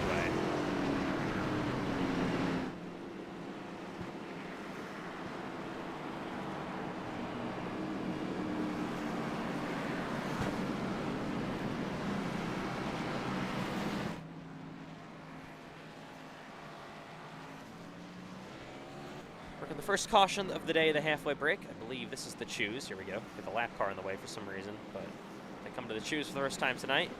See, Rowe chose out inside, Chandler chose outside. Choose further back behind them. So it's going to be a side-by-side battle here between Sean Rowe in the front row with Cameron Chandler. Fastest car of the day so far has been the 77 of Hunsicker, but not a good strategy there. I don't think I think he's going to learn from that though for the second half. Alrighty. Restart on lap 80 for the second half.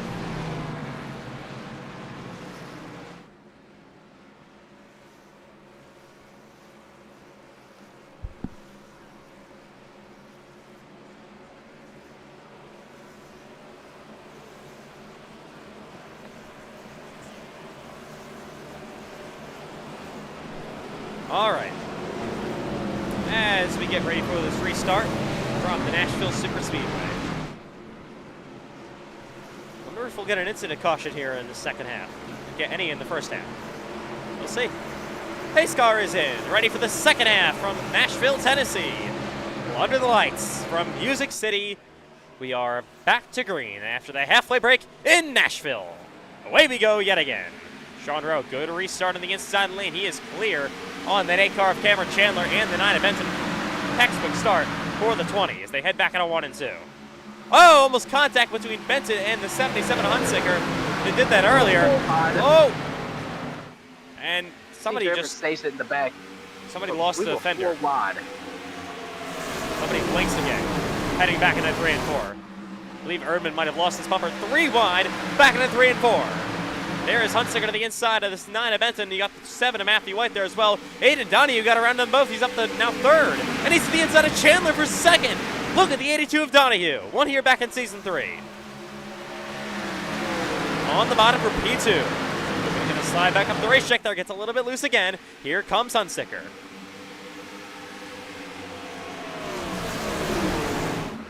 Back to the bottom for that 77 car. Trying to retake the spot away from Aiden Donahue. And it looks like he just about will.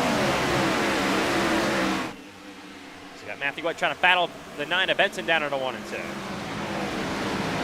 Brandon Wilkin down in 8th. John Butler been in the top 10 all day long. One of his best tracks at Nashville Superspeedway, runs 8th right now. Here comes Matthew White, side drafting the 9 of Benson. Started on pole, back here in 6th, but looking to get 5th place back away.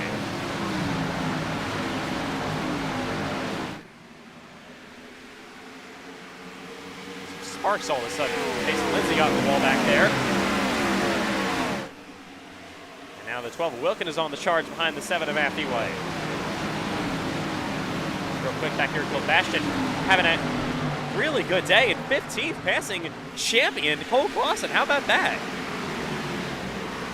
And up front, Sean Rowe now a 4/10 lead over Cameron Chandler.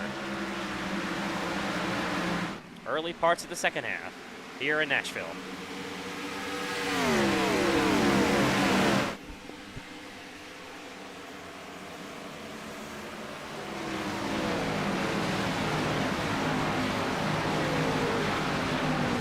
All right, maybe it's time to maybe settle in a little bit for these guys.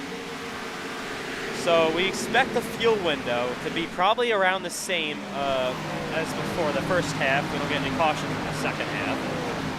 So going to be interesting there, but it's also going to be interesting to see how guys like Brady Hunsaker are going to respond to what happened last time. Strategy did not work out, and he still has been unable to recover. Is he going to pit early? You never know. Pit early. Well, with Andrew Stacy. What a save by Andrew Stacy. That was, oh, we had a crash nearly happening between Landon Johnson and CJ Erdman. They both save it. We will stay green. And Andrew Stacy also, some chaos starting to happen back here. A couple of cars now are damaged. See if anybody pits. Looks like they will stay out. Got dicey for a minute. Sean Rowe continues to lead down on a 1 and 2. No real battles going on for the rest of this field.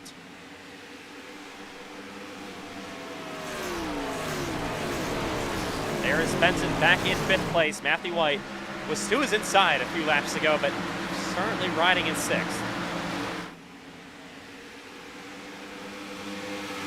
Sean Rowe now trying to extend his lead over Cameron Chandler.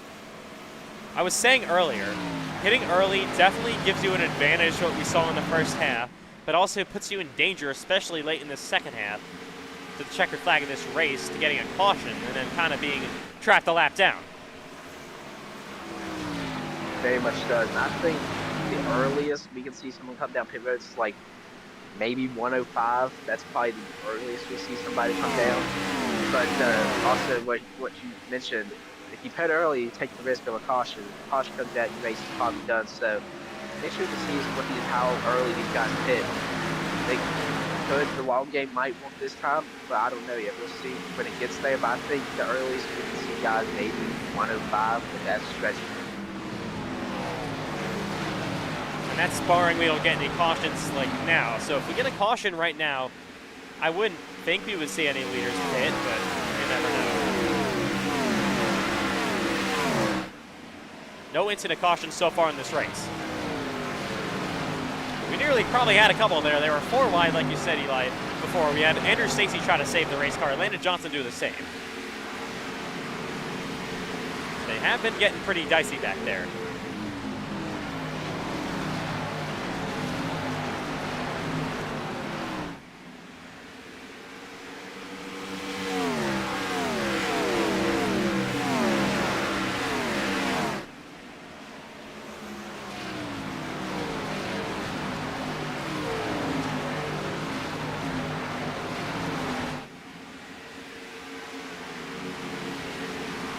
All right, to lap 90 we go at the Nashville Superspeedway. Sean Rowe continuing just to extend his lead. We're riding along now with Cameron Chandler. See him riding behind the 20. I mean, early in the run like this, you don't want to burn up your stuff. He's pushing those rev limiters down on a 1 and 2.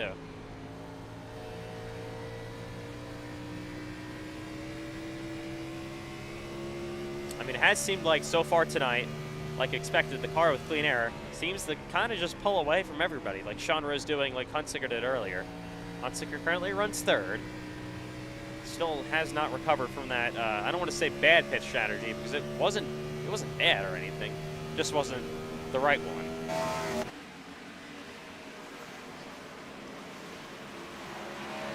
I do think if maybe probably top 7 guys come down the road, I expect him to like 3 laps after the rest of them coming down the road. Especially those guys ahead of him, because it used to go probably into 5 laps, probably have a chance to do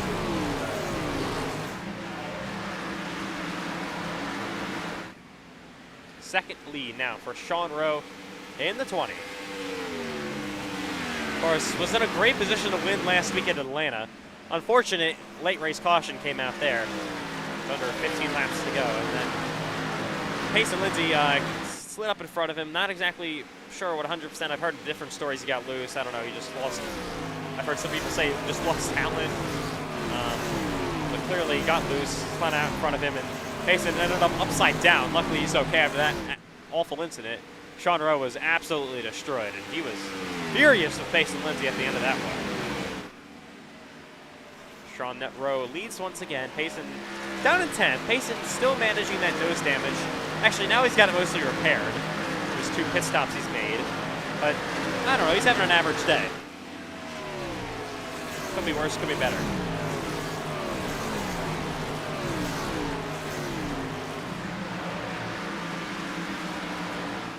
I mean, Payson started off after Richmond. It wasn't the greatest race at Richmond or Daytona, the Daytona 500, but came into Fontana, was probably one of the fastest cars in that race. I thought he was the real deal this season, but fortunately for Payson, really hasn't shown any of that speed ever since.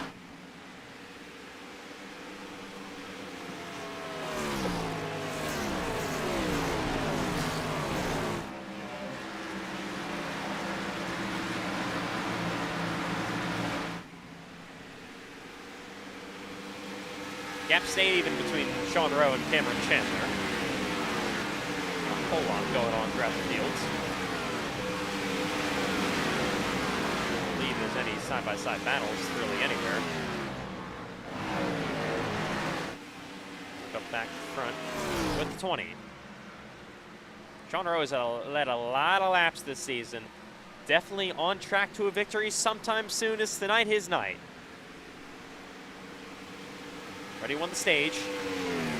Looking for what would nearly be a max points day. Max points day is getting the race win, the stage win, getting 0x incident points, winning the pole, which he didn't do, and leading the most laps. That's how you get max points. Nobody's done that yet. See if somebody does this season.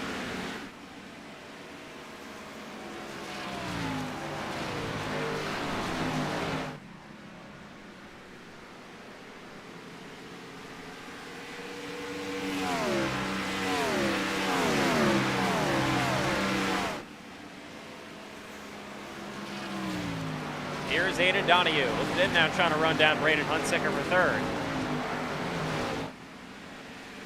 This battle could heat up pretty soon.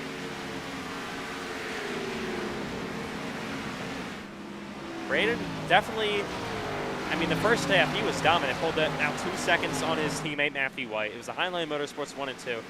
After they lost time with that pit strategy in the first half, really haven't either of them been able to recover. They're running 3rd and 6th. After being 1 and 2 before all the pit stops.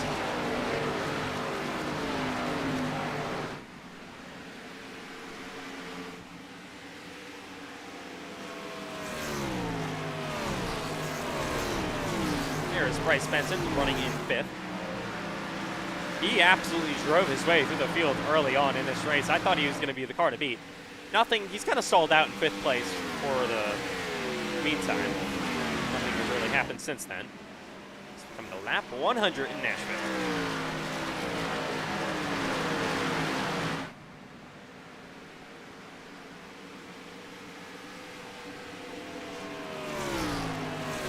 Cameron Chandler trying to eat into Sean Rowe's lead, down in 9/10 of a second this time by.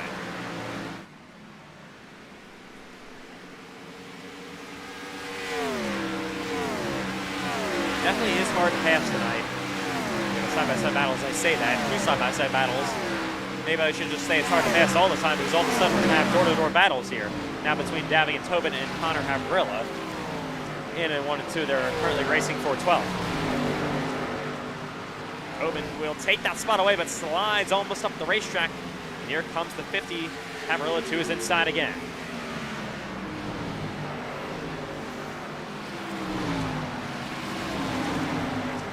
Tobin around the outside, will clear. The 13 now is 50 of Havrilla. There's Cole Clausen currently running in 14th. Axel Smith there in 16th place. Really hasn't had the day he's wanted so far. Ran 16th, 17th all day long in the 97.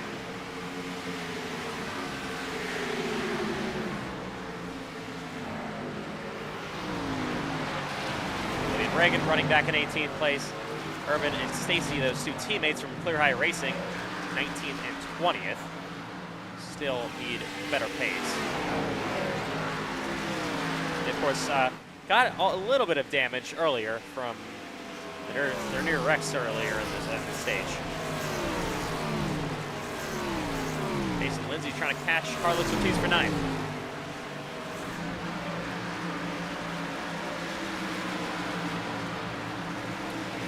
All right, we're starting to come close to that lap 105 win. Caution's out. Nice. Oh, around goes Max DiFilippi. Everybody avoids him. We got the first incident caution of the night, just like that. Wow.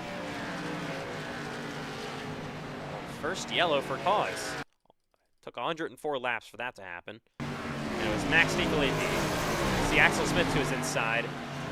I want to watch here. Oh yeah, Axel just just drove it a little bit too deep. Oh, Max got slammed by the tentacle Bastion. It's right along with his 10 car. Yeah, unfortunate there for Kelbastion. And just looked like a little bit too deep into the corner for Axel Smith. Riding with 10.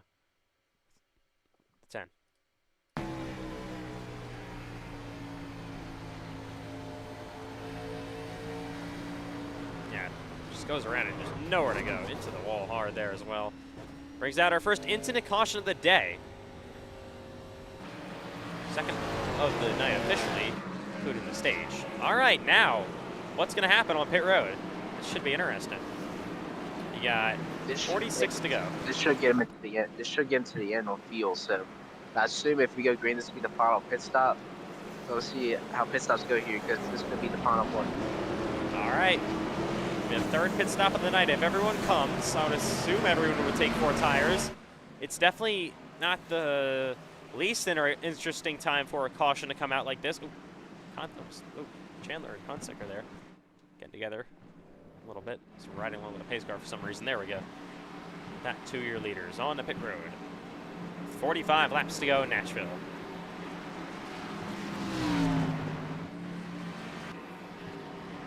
This could be the final pit stop of the night. We were just about to get to the maybe beginning of green flag pit stops, and the first caution of the day for incident came out. So, looking like obviously tires are being put on for fresh Goodyears for most of your leaders here. Will Sean Rowe roll off first? It looks like he will. Second is going to be the 8 of Chandler. Third, Hunsaker. Fourth, the 82 of Aiden Donahue. I believe he beats the 7 of Matthew White for 5th. Everyone takes 4 fresh Goodyears here, as Benson falls back to 7th. Lost 2 spots. So 4 fresh tires, packet full of fuel. Should be able to get to the end. We're going to restart with under 45 laps to go here.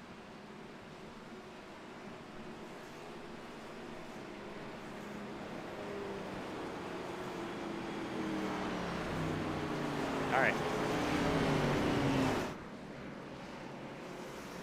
So, first caution for cause here at Nashville.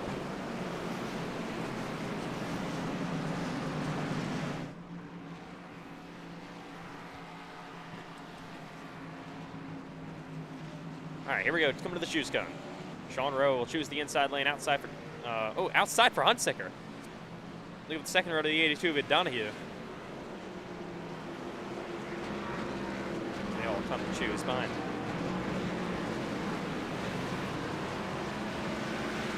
More cars trying to catch back up here from off of pit road. So we're going to restart here with 43 to go in the race. See if Sean Rowe can get yet another good restart up front here in the 20.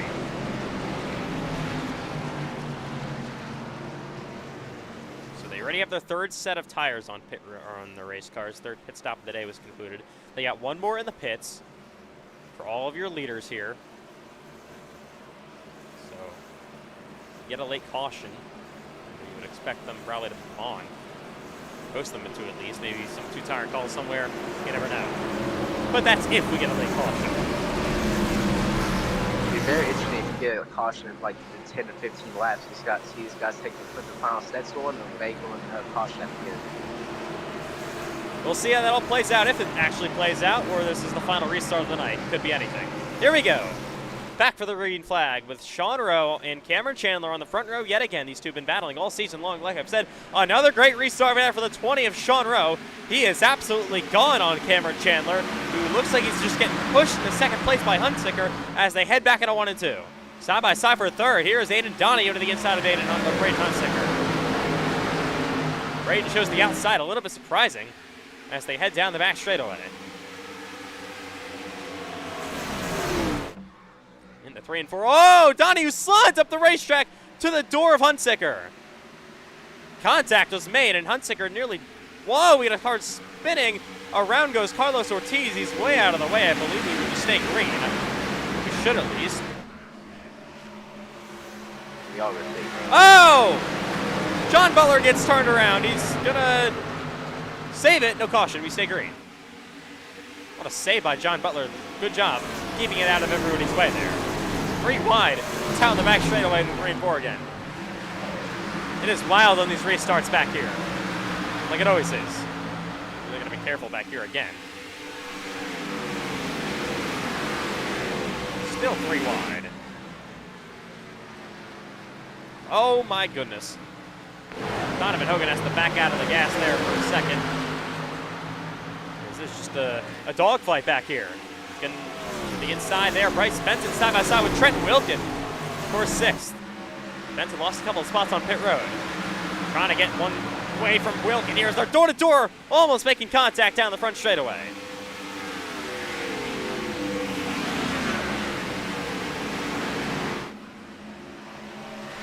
Dabby and Tobin to the inside. Oh, contact again between Wilkin and the 9 of Benson. And you also got Payson Lindsay back there in the 99 car.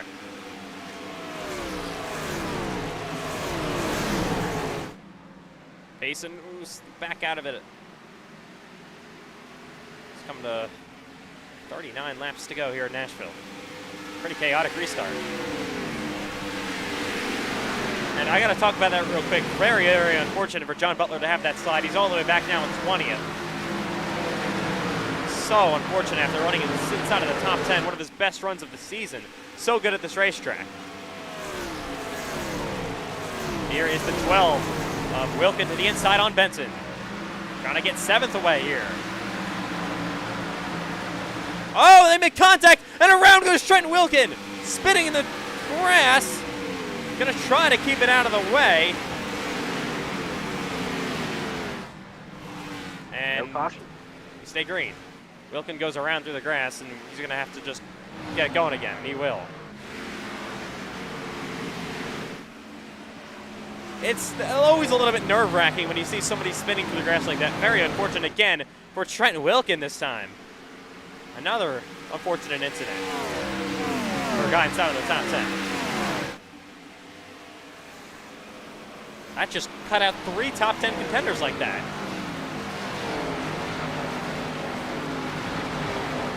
Stay green for all of them.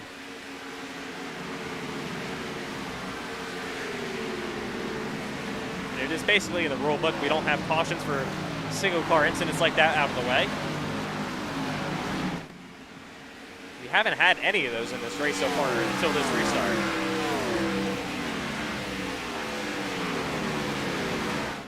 All right, looking up front now, the gap about 0.5 of a second between Sean Rowe and Cameron Chandler. Second, third place, Braden Hunsicker that back there waiting in the wings. What can he do?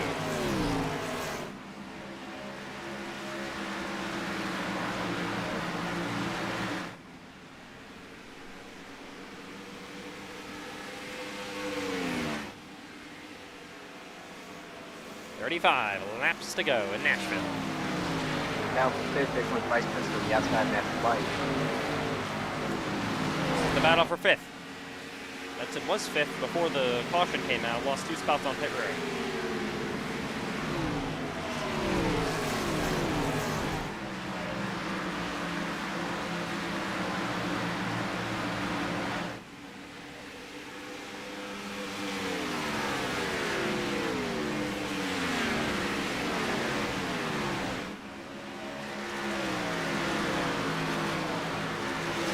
It's hard to find a way around for some clean air, especially up front. Cars are just so evenly matched.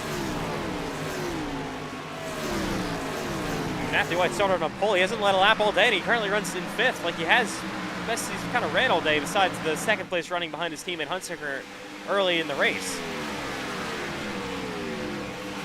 So that just shows how evenly matched these cars are. More so than even the next gen car, which is made to be maybe like an evenly matched car. It's actually really funny how that works.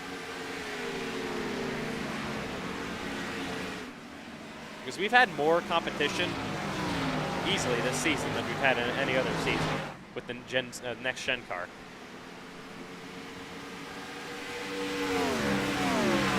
Like, I know Bryce Spencer's won 3 races this season, but I mean, one was in the Daytona 500 when we had the biggest crash in league history. He's now to the inside for the 7 of Matthew. Whoa, my goodness. Has to back out of the gas there. I mean, he hasn't really dominated a race. I mean, he dominated the end of Sonoma, but definitely got lucky there as well, I would say. I mean, he's the only one that has more than 1 win this season. The other winners, of course, Cole Clausen. What a story, obviously, that was. And, of course, Matthew White in the 7. One at Richards. Benton, though, back to the inside on the 7 car. I mean, Benton's always waiting back here. You never know, this could be his day again. Still running in 6th, but anything could happen.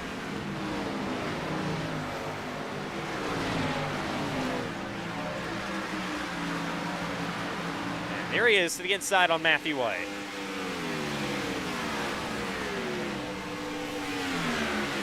Side by side for 5th. These two going at it hard. Jason Lindsay, I know he got help from 3 of the top 10 cars spinning out. He was 10th, now he's 7th, but still a better run than he was running earlier. Connor Havrill, a big shout out to him inside of the top 10 again for the 2nd straight race. He is a back-to-back playoff contender. Was in the playoffs both seasons in Season 3 and Season 4. Season 5's been a hell of a struggle, but looking like to get maybe back-to-back 10th place finishes, which would be really big for him.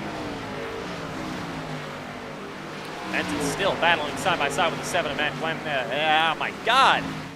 Matthew White! Let's get the words out, Ethan.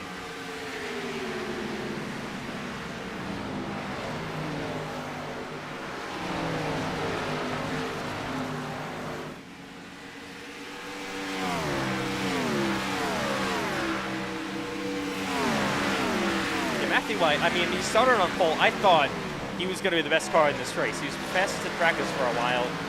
Never has had the race-winning speed at all in that 7 car.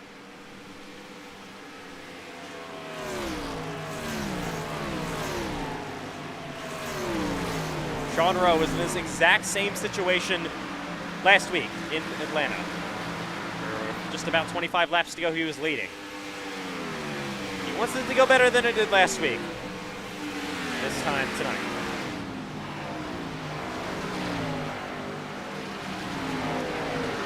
Donahue waiting back here in 4th.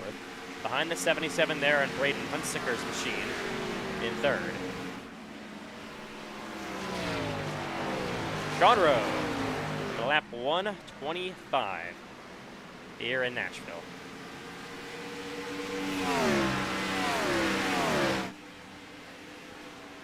Chandler's been about a 9/10 the second back last 15 laps. He's been keeping it there, but not gaining or losing anything. How will that hold up? Side by side, John Butler is on an absolute mission.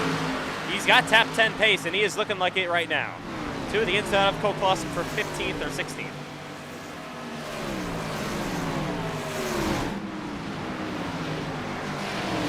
Donovan Hogan, you never see this guy running inside of the top 20.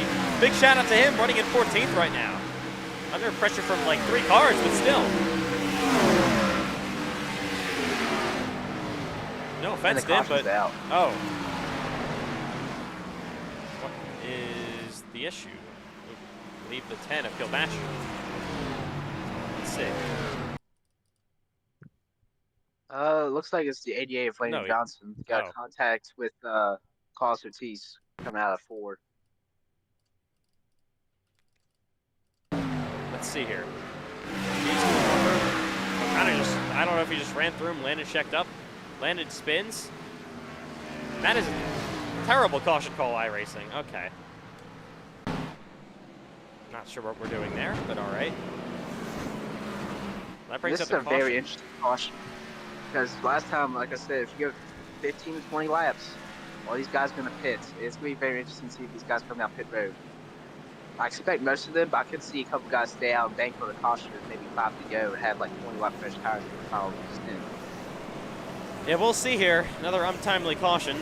like it has been all season, no matter what the race is like. I feel like we're always in this situation.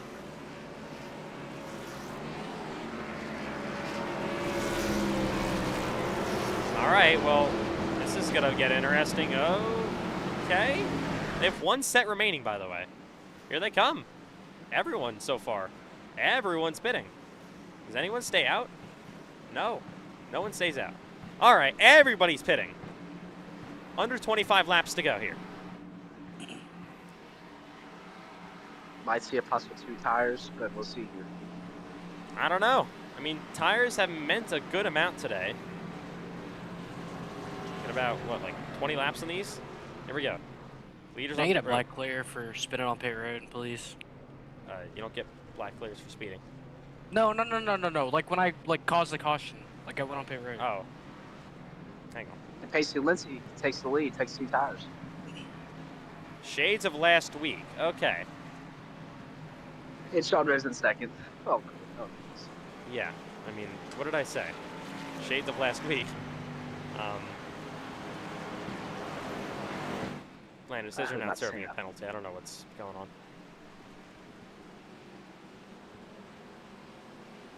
Well, hopefully it goes better this time on the restart. Hopefully he doesn't take inside like he did last time.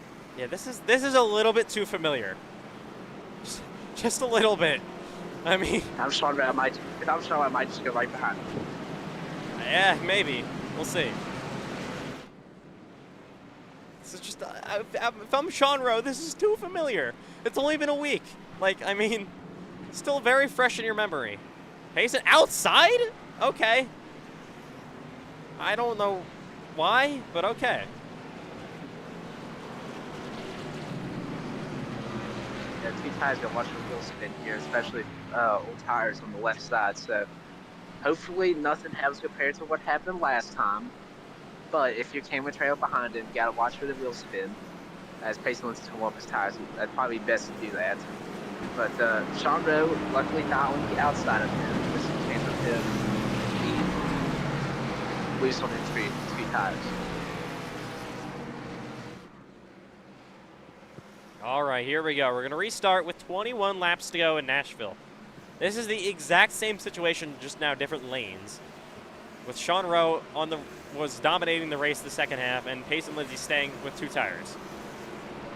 I really hope we don't have a car upside down after turn 1 this time. But we'll see. All right, here we go for the restart. Payson, of course, has to control the restart. Sean Rowe is going to have to try to drive to the inside of him. Definitely a safer position than he was last week at Atlanta. Can't pull out before the restart, of course. Green flag back in the air. 21 laps to go from Nashville Superspeedway. Side by side. This time, different lanes. Into the inside goes Sean Rowe on Payson Lindsay. He will clear him for the lead. Lindsay back to second as they head down the back straightaway. Hunsicker stuck on the inside lane there. Back through 3 and 4. There's that 77 at the bottom of the 8 of Cameron Chandler. Of course, 2 tires on Payson Lindsay. Hasn't been a top 5 car at all today. Oh, Matthew White nearly runs to the back of the 8 of Chandler. I believe he did a little bit. Got him loose. Those 2 very good friends off the racetrack as they head back into 1 and 2. Lindsay, teammate to Chandler, kind of in his way now. Hunsicker to second place. Oh, crashing big, crashing big. And around goes Steve leaving the caution zone.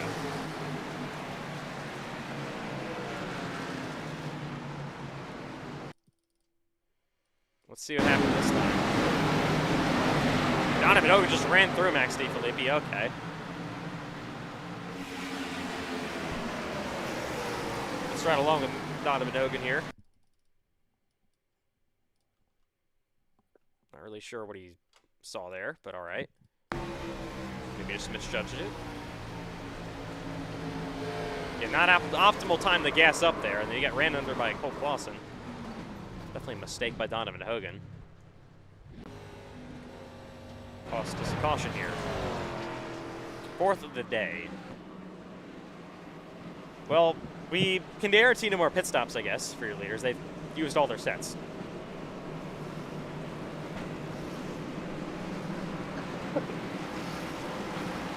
So no one going to come to pit road here. Out of all races, we use all our sets at Nashville. We didn't use all the sets last week at Atlanta, I don't think, but today we did.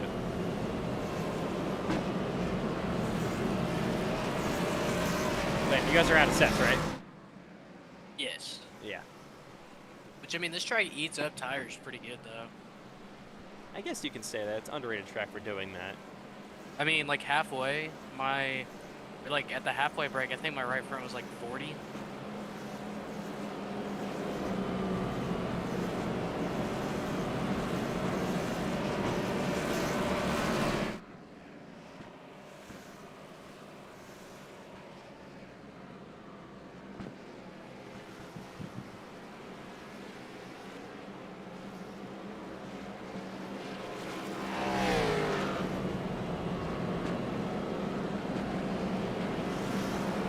Alrighty. We're going to have to choose here. I believe this time we'll probably restart with that 16 to go. Hunsicker, watch him on this restart. What can he do? We have some cars that pitted towards the back of the field. Some that were involved in the crash.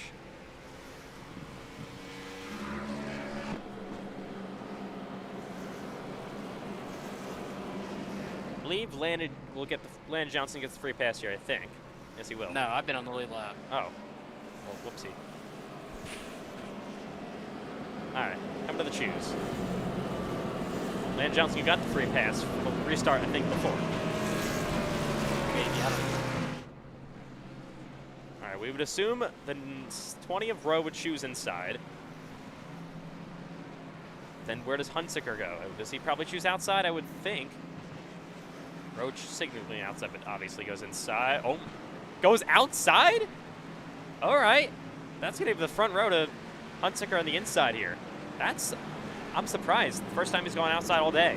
How will this work? That's a risky move by the 20.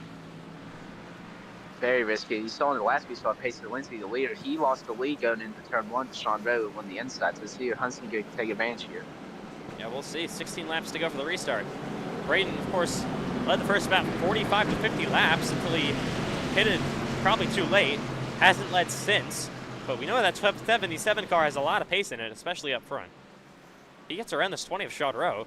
This could be game over.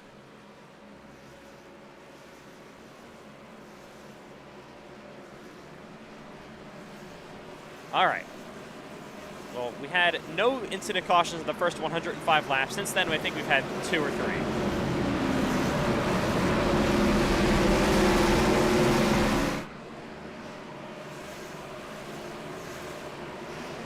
All right, here we go. 16 laps to go from the Nashville Superspeedway.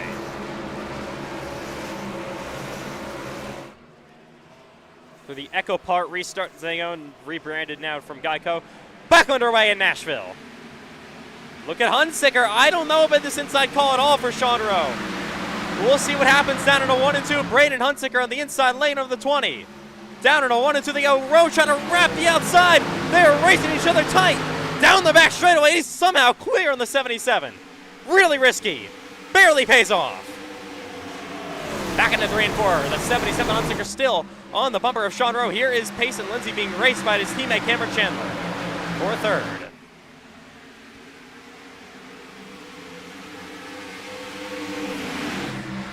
Down in a 1 and 2 they go yet again. 15 laps to go. Hang on. I thought he was just getting ran into by his teammate Chandler. There we go to the inside for third. Side by side down the back straightaway. Cameron Chandler and Payson Lindsay.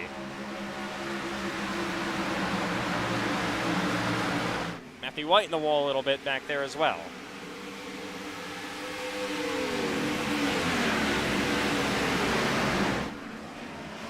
Sean Rowe trying to re-pull away from Braden Hunsicker. Here we go, door to door between the 7 and Matthew White. Of course, 2 tires on Payson Lindsay's machine. You also got the 9 of Bryce Benton, been one of the clutchest drivers, the clutchest driver in the league as of late. Back there to try to pounce as well. Here's the 7 to the inside of the 99.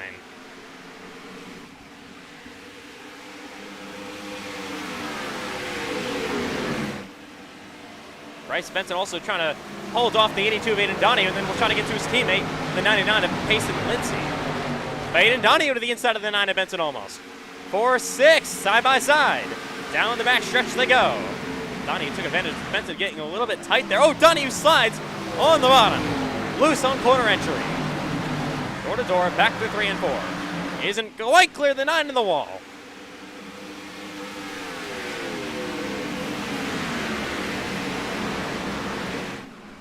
Donahue clear to 6th. Bryce Benson here back to 7th. Now Aiden on the bumper and Payson Lindsay. Gonna be to his inside. Heading down the back straightaway. Lindsay ran about 10th all day long. That seemed kind of basic hacks. Especially on 2 tires. Donahue almost checks up a little bit with Bryce Benson on his bumper. Battle between Connor Havrilla and the 12 of Trent Wilkin for 8th place. Here is Bryce Benson back to the inside on Aiden Donahue, not giving up so quickly. Side by side, back at a 1 and 2. Ooh, bit of a bobble.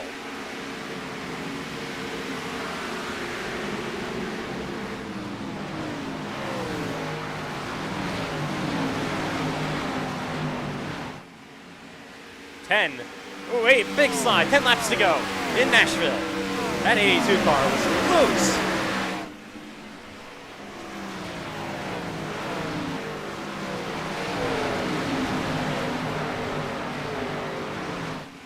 Havrilla getting raced up by Davy and Tobin for 9th.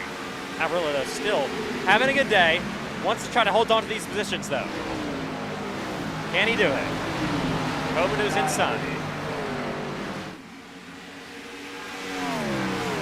Here is Benson all over the back bumper of that 82 of Donahue. Trying to get the spot back. For 6th. Looking up front. 9 to go. The gap, 0.6 of a second between Sean Rowe and Braden Hunsicker for the lead. Rowe looking for his first ever Cup Series win. Havrilla's falling back. Big time. Ooh, the 97 got a check up here with the 5 of Ortiz as well.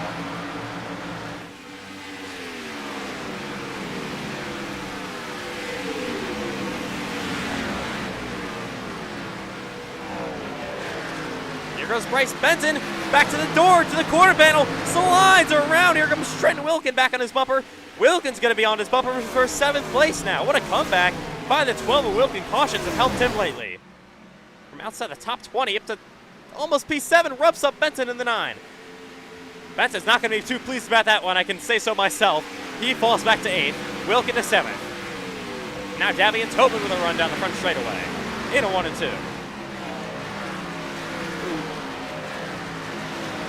By side of the 5 of Ortiz and the 97 of Smith. Got Jacob Quill racing with William Reagan back here as well. After the wreck and all that, John Bell is now back inside the top 10. So great comeback after that wreck that had no caution. Yeah, he's up to 10th. Oh! Ortiz through the grass. Oh, Lord. Can he stay out of the way? Oh, the wrecking behind. Why is the...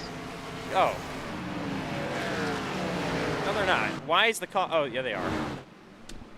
And Max DiFilippi causes yet another caution. Let's see what happens.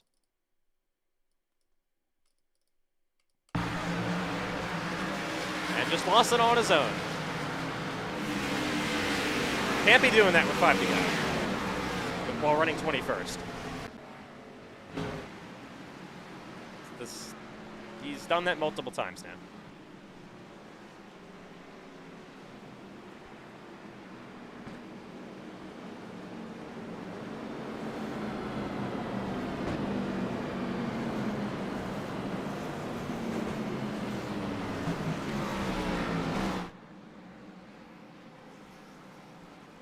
Well, the caution's out again.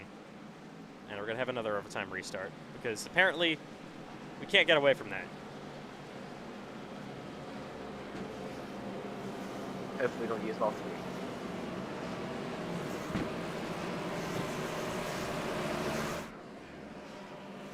Be interesting to see here if Sean Rowe would take the bomb this time. Hopefully, as he was close to not having that lead with Braden Hunsinger there on that restart. Hunsinger had a really good restart at the 5, so I was thinking Sean Rowe here going to take the bottom of the restart. to get a good jump with Hunsinger.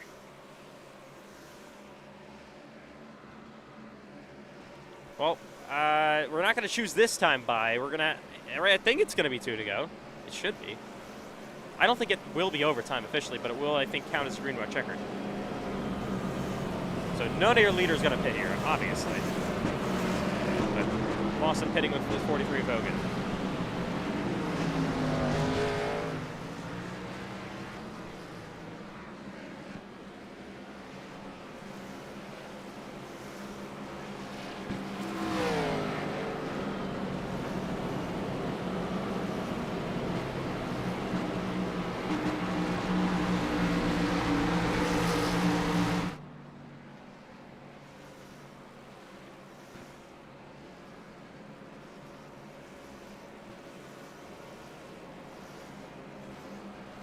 All right.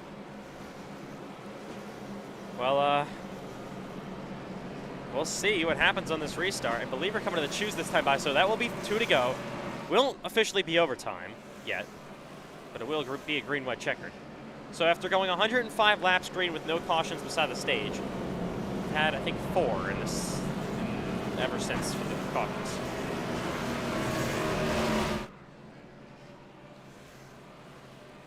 Cole Wilson is begging for a shout-out. So there you go, Cole Wilson.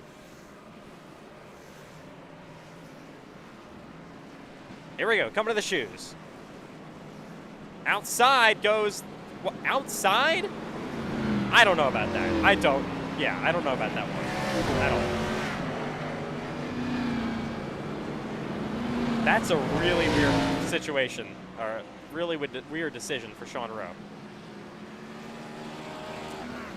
I mean, you got your defending Cup Series champion to your inside. So, this is not going to be easy. I feel like he just made it harder on himself. I don't know why he's doing this, to be honest. The insiders had really good restarts. Most of the time, when you've had the insiders to lead, they clear the outside going to turn 1. And we saw last restart, it took Sean Rowe to exit of turn 2 to barely clear Braden Hunsinger. So if Hunsinger can get just a slightly better restart, he could be side-by-side exiting 2. And it's coming to 1 to go, be where to take off. Yeah, I don't know about this call. All right, 2 to go. It's been a clean race all race long until now, of course, because every race has to finish overtime. Apparently, that's a brand new rule in the Cup Series. Here we go. 2 laps to go in Nashville. How aggressive will they get back there now? Can Braden Hunsinger do anything? What kind of restart can Sean Rowe get? Back to the restart zone. 2 to go. Oh, that was a better launch this time for the 20. He, I believe, is clear on the 77 Hunsinger. They head back at a 1 and 2. Hunsinger, though, on the bottom, trying to get to his bumper. Gets there, but washes up the racetrack. Cameron Chandler to his inside as they make their way down the back straightaway.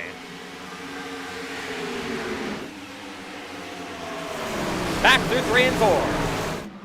Oh, Hunsinger checking up here as we are going to see the white flag under green, it looks like. 1 to go in Nashville for Sean Rowe. Hunsinger now battling with Chandler as they're going to head back at a 1 and 2 for the final time. There's that 77, but the 20 is pulling away down the backstretch. One more time for Sean Rowe. Racing really aggressively behind him. Through 3 and 4, was so close last week, but he's going to see the checkered flag first this time. It's a first career win for the 20. Sean Rowe wins Nashville. And slides across the line. Hunsinger second. Oh, Rowe gets hit there.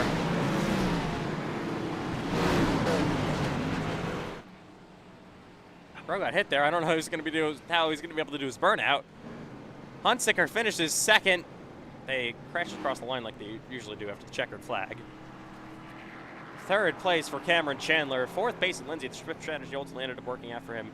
White comes home fifth. Donahue, Wilkin, Tobin, Butler, and Bryce Benton rounds out your top 10. Not the greatest finish there for Bryce Benton, but it's a first career win for the 20. Sean Rowe wins in Nashville. And besides wrecking at the finish there, pretty clean finish all around.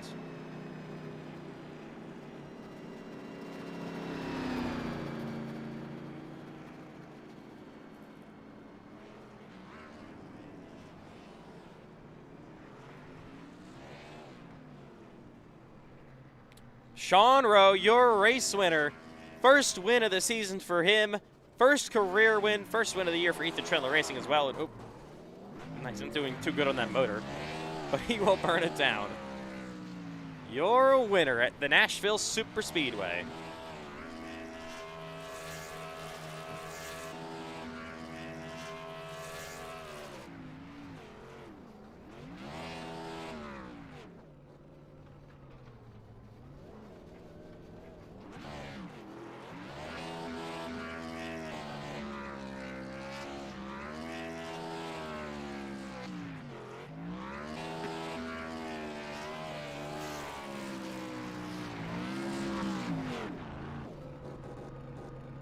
Sean Rowe, your winner. Some redemption from last week at Atlanta Motor Speedway. But definitely going to be happy about this one. Won the stage. This is 6 chase points for him for a first ever victory.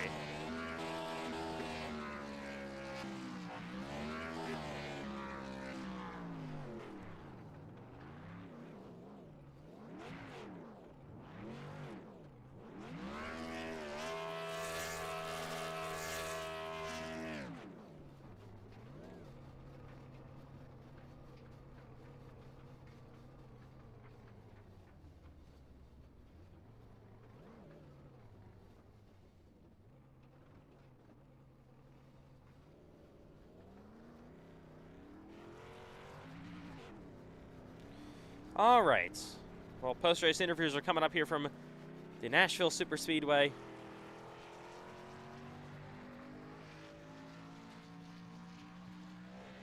Sean Rowe does a backwards burnout here. I mean, really impressive win all around. Eli did a. I thought he might have sold it there, restarting on the outside twice like that. I don't know why he did it. Maybe saw something. Not really sure.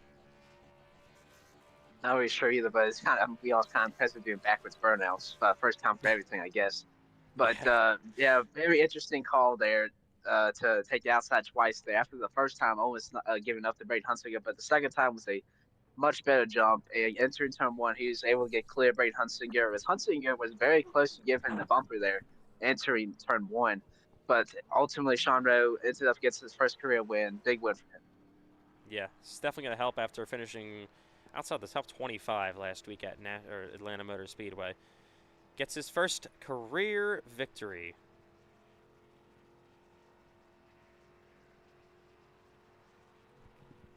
Probably the longest burnout I've ever seen. I know. This got a lot of people waiting in the interview waiting room. Even Sean himself is waiting. So let's get this started in just a minute. All right.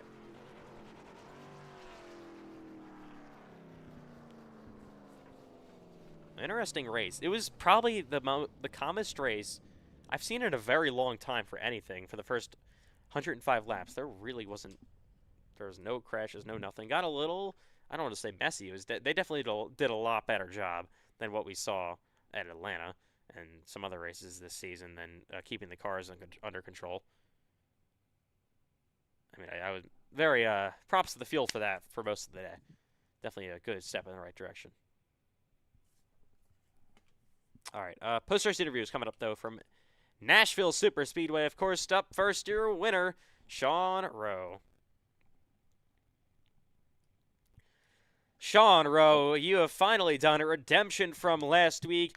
You are a NASCAR iRacing FedEx Cup Series winner. You do it at Nashville Super Speedway. It definitely wasn't easy. Braden Hunsicker was absolutely challenging you there.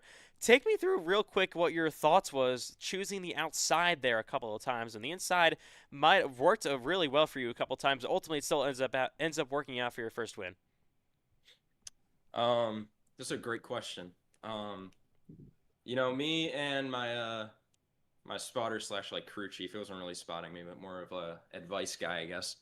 We were talking about it, and we think the better defensive position was the outside. And whenever I was on the inside, I usually had Cameron on the outside, and he wasn't quite able to stay with me on the restarts, but for some reason I felt that Braden was going to be right on me, which he was. And so I thought, you know, I can go top, pinch him, get him tight. Hopefully he'll back out of it, and he did. But But yeah, that was mainly the reason. And then the last restart, I thought I was getting dumped in turn one. I was like a little too close for comfort, but he was nice. But that was mainly the decision making behind that move. I mean, another great decision for you guys was even all the way back to the first half of the race, pitting really early, winning the stage. This is also a huge points day for you guys with 6 chase points, all the stage points, all the race points. Like, what kind of day to like? What kind of like momentum is this day gonna give you guys? This first career win for you.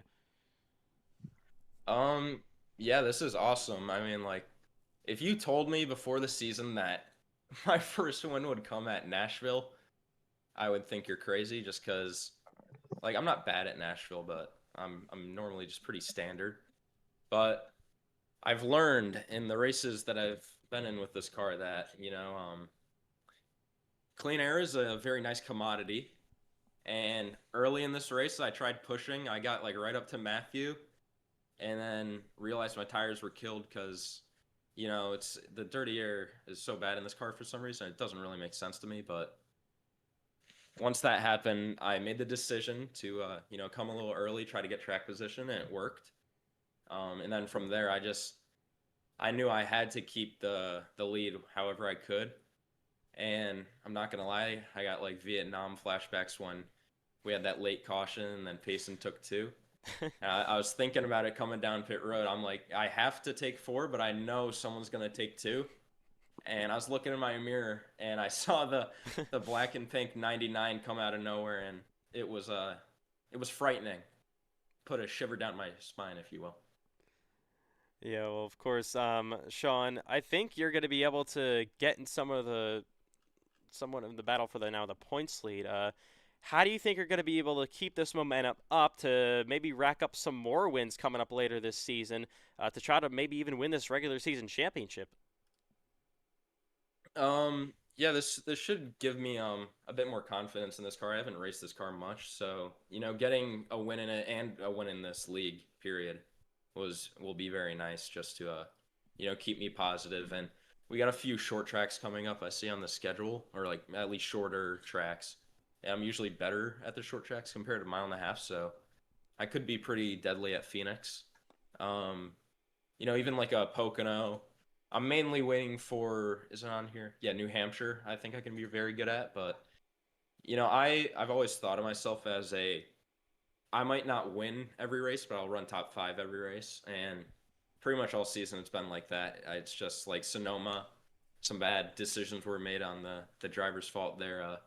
Atlanta, I got slimed out, but you just got to be consistent, and I think I will be for quite a while. All right, Sean. Well, of course, big congratulations on your first career Cup Series win tonight in Music City. You get the guitar as the trophy, also. So have fun celebrating, and we will see you next week. Yeah, you do. You get a guitar for winning Nashville. Definitely a real guitar, for sure. Does this mean I get to be on the? Hold on, I don't want to get the name wrong. Let me see if I can find. You know what? Never mind. I can't find it. Does this mean I can be on the Saturday sports shift now? Sure. We'll invite you on for this Saturday. Oh my God, this is even better than the race one, guys. This means the world. All right. Well, of course, we'll see you on the podcast then. On track, we'll see you next week at Phoenix. Have fun celebrating this one, Sean. All right, see ya. All right. Coming up next, it's Hunter. I don't think he's going to be doing an interview. Cameron Chandler. Cameron Chandler, you guys will finish 3rd tonight. Pretty good day all around as coming into this points as our points leader into this race. So a very good points day. I think you finished maybe 2nd in the stage, 3rd in the race. It looked like you guys had 3rd place, maybe speed all day long. Is there anything maybe more you had in the tank? I don't know, man. Honestly, I feel like if we got in the right position, we could have won the race. So, it was really hard to pass throughout the whole race. Really, just impossible to gain on people. Everyone was really close together. So, hats off to Sean though for that strategy at this stage. I thought he pit it way too early, and then he knew about the lack of tire fall off, and was able to pit really early. Got the undercut on us, and we just had no chance to catch back up to him. And won him the race. He was really fast in the short runs too. So, We just needed better restarts, honestly. Braden got some good restarts, and I was hoping they would knock each other up the track on that last one, but uh, they couldn't, and we got third. So next week in Phoenix will be pretty fun. Yeah, of course. Going to the desert next week at Phoenix Raceway. We've never consistently ever raced there. You've never actually done a cup race there. We were there in season 1, season 3, now season 5. A lot of guys are really looking forward to that race. Sean Roy I was talking to. He's very confident after winning here tonight. He can maybe go back to back next week at Phoenix. Do you guys think you might be one of the cars to beat? Oh yeah, I mean Phoenix is it's a great track, honestly. It's one of my favorites now. And man, if Sean's ready, battle's on, man. It's been a fun few weeks with him, and we go through a bunch of really good tracks these next two months, February and March. So I hope we can keep our battles going. It's gonna be a really fun 2 months. All right, Cameron. Well, of course, nice job, third place. You guys have been very consistent this season. Still looking for that first win. We'll see if it comes next week for Phoenix, and we will see you then. I tell you what, man, that 8 car's gonna end up in victory lane. Could have done it the past 3 weeks now. It's coming soon. Yeah, we'll see. That Nice 8 car's try. clearly the car to beat. Yeah, nice try to you. That 8 car, man. Wow. Anyways, coming up next is going to be Pace and Lindsay. Pace and Lindsay, great strategy call. Actually works out this time, unlike last week. You guys will finish 4th, so top 5 finish. You guys were running 10th outside the top 10 for majority of the day, but a really good strategy call here. Gets you some much-needed points here at the end of the race. How do you think that went for you? Yeah, I mean, we started the actually before even lap 1 on that initial start. We got damage on the restart because I don't know, we just didn't go for some reason. I don't know what that was. I haven't looked back at it, but so we had slight front end damage. We were running like 14th that whole run, so we decided to run long. Didn't really work out for us. So at the stage, we had to start P15, I believe it was, with no damage, and we drove back up to P7 on that long run. We had a great long run car, actually. It really rotated compared to everyone else. I don't know what it was, but then we got that caution with about 20 to go, and we just decided we were going to do the same thing we did last week and try it again. So kind of missed turn 1 and 2 there. Probably could have held the lead for a little bit longer. I don't know if we would have won if I would have made the corner, but overall P4 today, a lot better than I was expecting. I was kind of hoping for just a top 10 finish, get us some solid points, but P4, we'll take it. Yeah, of course, we head to Phoenix Raceway, your home racetrack next week. Does that give you any added confidence you can maybe come out and maybe get a surprise win there? Hopefully so. I mean, we almost won the iCar race last year, actually on a two-tire call as well in that iCar race. But CJ Redmond stole it from us. But yeah, I'm really good in the Xfinity car there. Haven't driven the Gen 4 there much. Actually, I don't know if I've driven it at all there, but we're good in every other car there. So hopefully we have some good speed and can get a win. All right, Payson. Well, nice job. Really good strategy. Gets you top 5 tonight here in Nashville. We'll see you at your home race next week in Phoenix. Yeah, thank you. Up next, 6th place finisher, Aiden Donahue. Aiden Donahue, you guys will finish in 6th, and I feel like, I don't want to say unfortunately, but after what you did in the Cup Series in past seasons is so dominant, it's kind of where you've been for a lot of the season, 6th place, and you guys come home 6th, definitely better than 18th last week, but 6th place. Talk me through some of the highlights of your day here at Nashville. It's simple. The competition got better. I have to go do my homework now, but when everyone's up in the front, like a top 6 or whatever it was, top 6 to 8, really, we were equal for 80% of the run, and then the very last part of the run is when I'd be fast, but I was only fast for 10 laps, and then we'd pit, so it matters, but it doesn't. So it's a weird racing dynamic now, and it's an adjustment I have to get used to. So we're gonna do our homework, and I'm sure we'll be up there at the end of the season. But I'm just happy to freaking finish one straight and not get turned around back-to-back weeks. But I could have had 4th, but I just got in the gravel or the marbles in turn 4. But I will take 6th after the past 2 weeks. So, of course, a top 10 finish for you guys. should be decent in the points as well. We head to Phoenix Raceway next week. I've talked to a lot of drivers.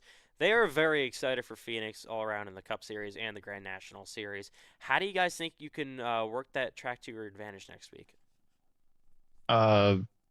Just kind of, it's not the same as here, but just as long as you just keep as much corner speed as possible and you're able to keep it pointed on exit, you'll be all right. Plus, it's multiple grooves, so you'll see people, launching it in the turn one and sliding up, and then you'll see crossovers. So Phoenix is fun with this car.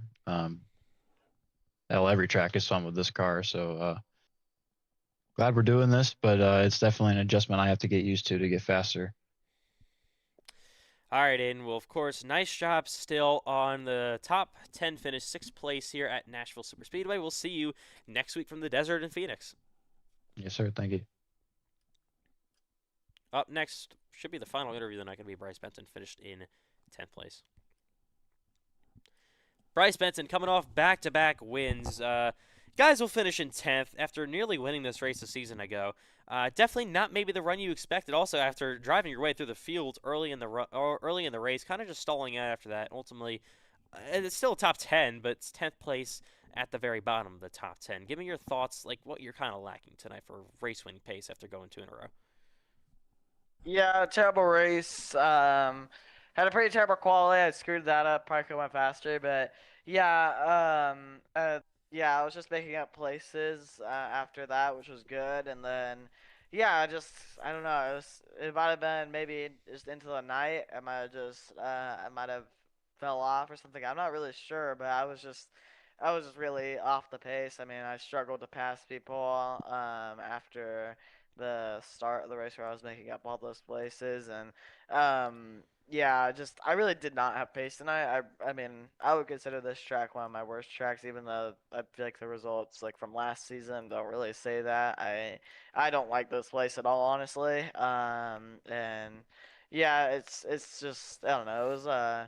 It was definitely a rough race. Not fully sure what I was really doing wrong, but yeah, just really rough race, and yeah, it definitely sucks after getting 2 wins in a row.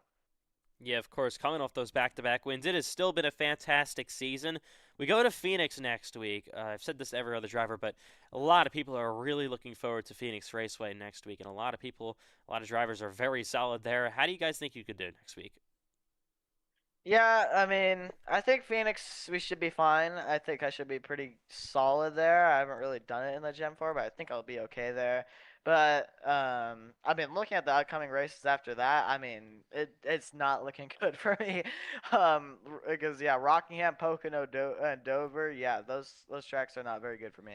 So that's definitely gonna be rough. So hopefully we have a good run at Phoenix to try to make up for maybe some rough races after that, because I don't really expect to be very fast. Maybe you never know, but I don't really expect to be very fast at those tracks coming up after Phoenix. But yeah, I think Phoenix though we should be fine. I think I should I'll be faster than I was here tonight. I think Phoenix. I also like driving that track a lot more than Nashville, so I think we should be fine at Phoenix.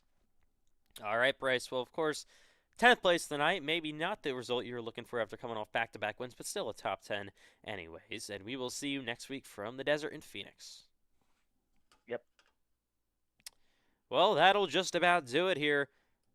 Real quick, Landon Johnson, you guys got a top 20. Yeah, we kind of sucked all night long. And we got trapped like 2 laps down, I think. And then got back on the lead lap, got damage. Then we fixed it. Then we got into Flippy, Or I guess I don't even know what happened. He just like stopped. He just spun. And I mean, I was going for 17th, get 1 point. Because we had incident points, so we ain't getting a point there. And then I think Ortiz and my best friend Cole Clausen beat me. So we ended up 19th. Never come back to this place. We'll see. We'll see what happens there. between officials over the offseason that decide all of that stuff here at Nashville. But that'll do it in Music City. All right, I'll go to you, Eli. I would say it was a very, very straightforward race, even though we had a couple of cautions there. But for pretty straightforward race, pretty calm one as well. Sean Rowe gets his first win. Very good for him. Yeah, it was a very good race. Clean early on. Very clean early on. Great pitch strategy by Sean Rowe. Be able to take the lead and just kept it the rest of the race. Yeah, it was very, very impressive by him. Sean Rowe, let me pull it up real quick, ended up ultimately leading, I believe, the most laps of anyone, 92. So he will get an extra bonus point for that. It was a really good points day for Sean Rowe. The only bonus point he was missing, only 2, were the incident points. He had 2 of those, and he didn't win the pole. All right, well, that will do it from Music City in Nashville, Tennessee. All right. Well, the week's not over yet. We got NASCAR iRacing FedEx lobbies coming up tomorrow night. It's a very, very fun night of lobbies. We start off with the Gen 6 cars at Watkins Glen. That should be really fun. Then we, of course, go to Fontana with the Indy cars. That should be one hell of a show. Finish out the main event, Chicagoland, the NASCAR O'Reilly Auto Parts Series from Chicagoland Speedway. So that'll do it from Nashville tonight. Sean Rowe gets his first career win. Congratulations to him, long time coming. And that'll do it. On behalf of all officials, team owners, drivers, commentators, everyone involved in making this league what it is, I am Ethan Trendler. That was Eli Franklin, Landon Johnson, and Cole Clausen, a part of the broadcast tonight. We will see you tomorrow night for NASCAR iRacing FedEx Lobbies week number 39. Good night from Nashville, Tennessee. We'll see you for Phoenix next week and then for Lobbies tomorrow.